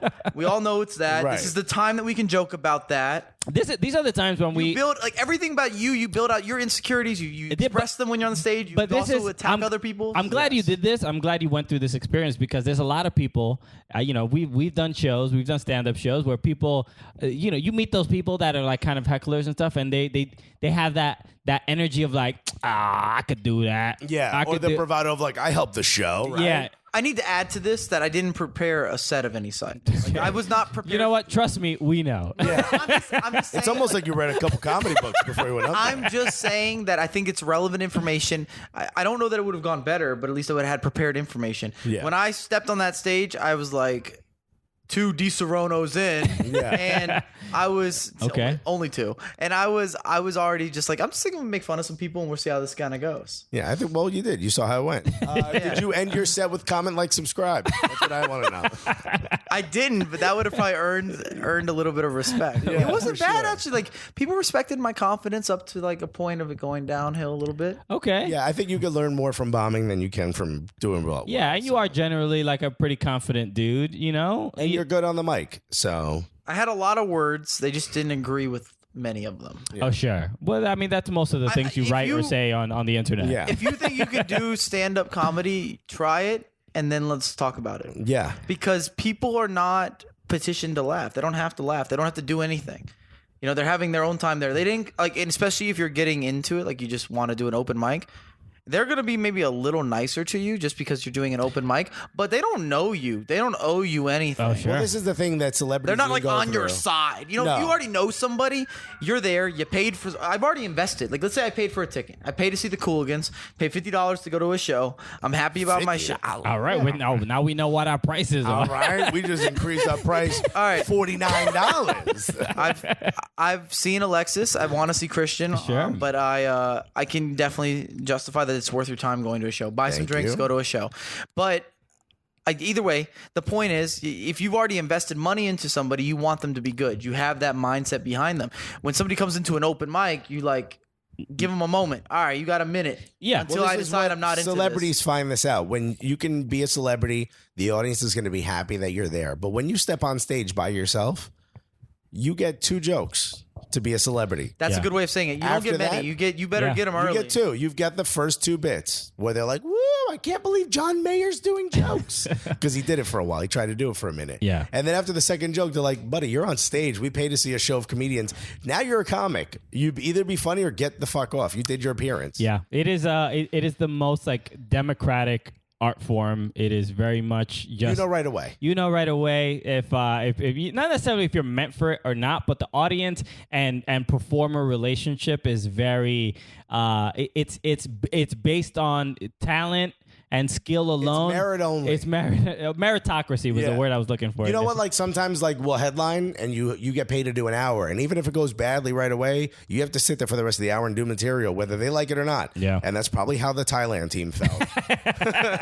You guys get an hour? Yeah, we Got do shows hours all where the time. Oh yeah, of course. That's what a headliner does. You're up there for an hour. Well, I mean, I go a decent amount of comedy shows, and I In New feel York, is mostly showcase shows Yeah, where you do it's- 15, 20 minutes max. Yeah. I was gonna say most of the time when I go to a show, you've got. So if you guys are not from New York, we should talk about this, just because stand-up comedy here is much different than anywhere else that I've been. Yeah, it's probably closer to like how it is in LA or Chicago. Yeah.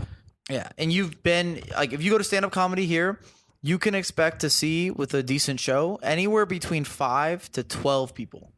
Yeah, I know 12 is a bit that's much, but like 7 is like your average. I've seen maximum 12. That's why I put 12 in there. Sure. Yeah, but Like, you know, I like, wouldn't expect it, but you're right. Like 5 to 8. but no, if you 5 go to to like 8. if you go to the last show, they'll throw like younger comics up at the end, and they're still like great comics. They're just young or just new at the club, you know. Or you might see a surprise too, and this is also a big city situation. Yeah. You're not going to be in Montana. I know it's a state, not a city, but you're not going to be in the state of Montana, and you're just going to have a random Chris Rock show up. No. However, that can happen I in mean- New York. You can see. I'm not saying it They'll will. be like, and I don't wanna wow, build- one black person is in Yeah. Montana. Who the hell invited him?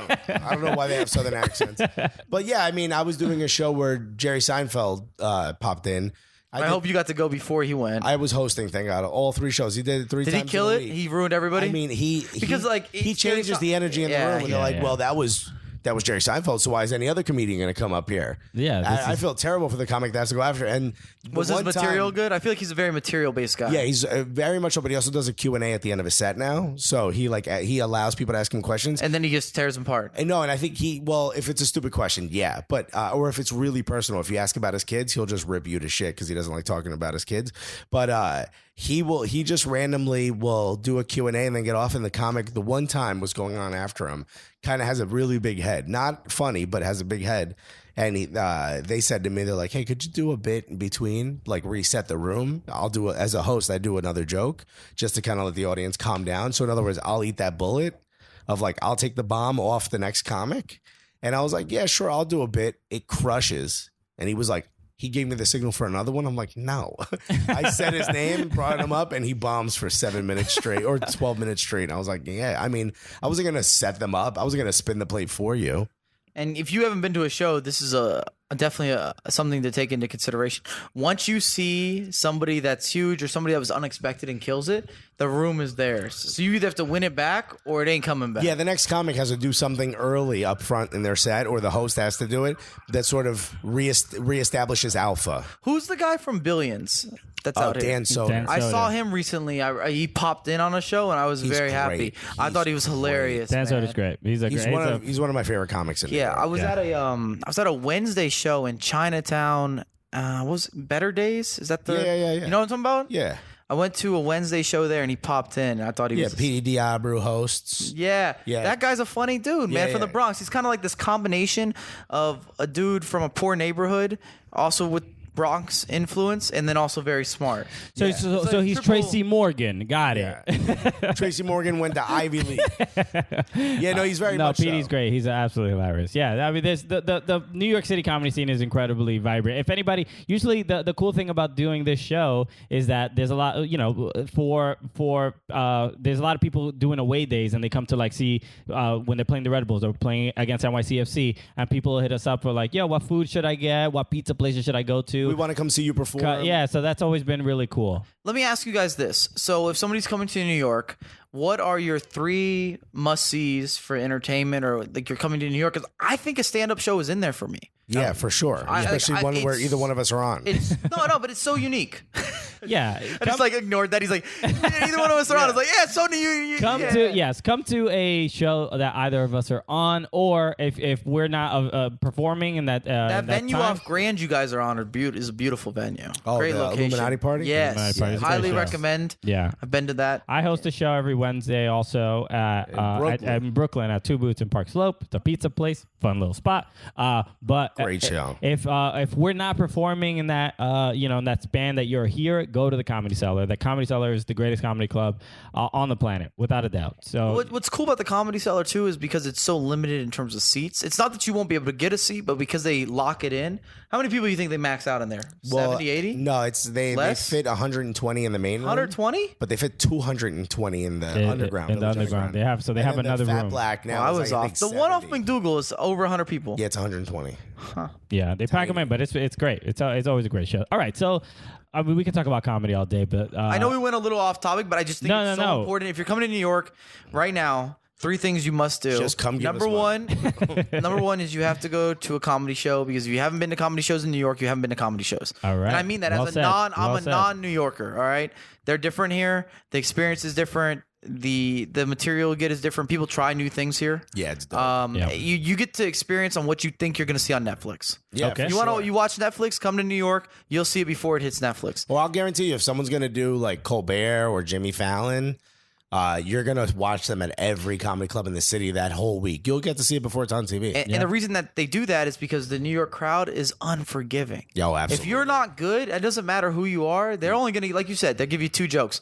Number 2, you've got to eat at certain places. I mean, I would highly recommend pizza spots, and that would probably be Alexa's specialty. Yeah, just hit us up for comedy and pizza. Yeah. I've never known anyone more passionate or more like informational about pizza. I really just think you should run a pizza show. I took you on a pizza tour. I've gone on a pizza tour with Alexis. Yeah, yes. for that dead channel. I gained 7 pounds on the pizza tour. And then number 3, and this is going to be very different than 1 and 2. I think you should hop on a city bike. You never been to New York? You need to see New York. It's the best way to kind of roll through New Alexis on a bike, please stop. I just got on one of those. Hop on a subway or something. I got on a Revel scooter. You know what those are? The sit-down electric scooters. Yeah. Like the Vespas.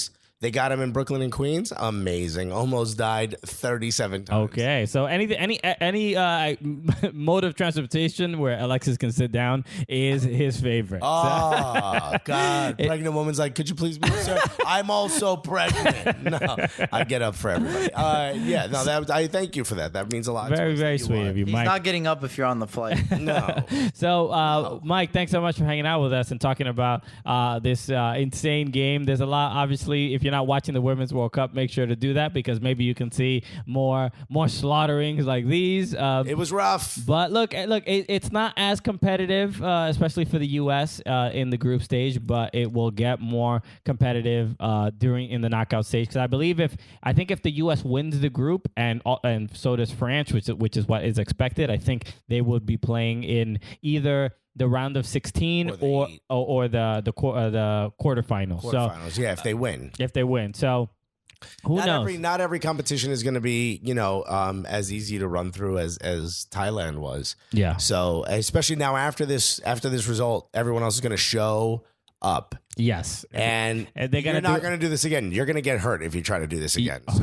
Maybe, who knows? It'll be. I'm surprised no one tried a 2-foot Alex Morgan after the 4th goal. I mean, I'm honestly, if it was a more aggressive team, I think they would have. You know what?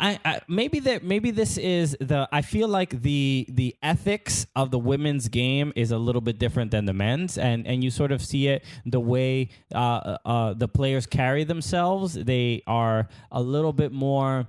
They don't really complain about calls as much. They don't try to get in the referee's face, and I agree. So I think the idea of retaliating from Thailand is not characteristic of the women's game. Maybe I don't know if that's accurate or not, but that's What was that? Remember that video of the lady in college? She was like yanking the girl's hair and fighting and punching during a game. No, I never saw that. Yeah, you have. It went viral like 3 years ago. Okay. Oh, hiccup. Imagine that girl played on Thailand. Oh my God! So look, Would have been a fight out there. look, I'm not saying it can't get chippy, but look at. I don't know. What is? It's the first game of the World Cup. They're not. You're gonna get a red card. You're gonna get sent off. You're gonna be missing games. Like there's no real point. Take the L, no matter how many goals you give up, and pray that you can get some kind of result against Chile or Sweden. I mean, that's really it. And also, if you're the U.S. women's team, congrats. You body Thailand. We're not taking anything away from them. Congrats. You beasted them. Like, this is what we wanted to see, to be completely honest. Exactly. Maybe not this much, but it's definitely what we wanted to see. I will say this. You made bulletin board material for every other team you're playing against. They're going to come prepared for the team that just thrashed Thailand 13-0. So, you guys are going to have to find even another level. Yeah. I think they have it, and I can't wait to see it. After a 13-0, I think that especially the remaining teams in the group are going to do is just, I don't even think, it's not even about a game plan. It is just straight up low block. Yeah. You think parking bus? We took the wheels off this joint. It don't even move. We ain't planning on moving it to the other half of the field. Good Lord. We ain't trying to run all the way over there. Leave that much space for you? Hell no, thank you, ladies. Yeah. Good idea, but we reject it. No. So look, they put that bus on cinder block. lives. So, but it's still, you gotta expect they're after this. That's it. They're the clear favorites, and you would imagine they would easily get through this group, and really kind of. I honestly, after watching this, I have no idea who's even close. I mean, France maybe.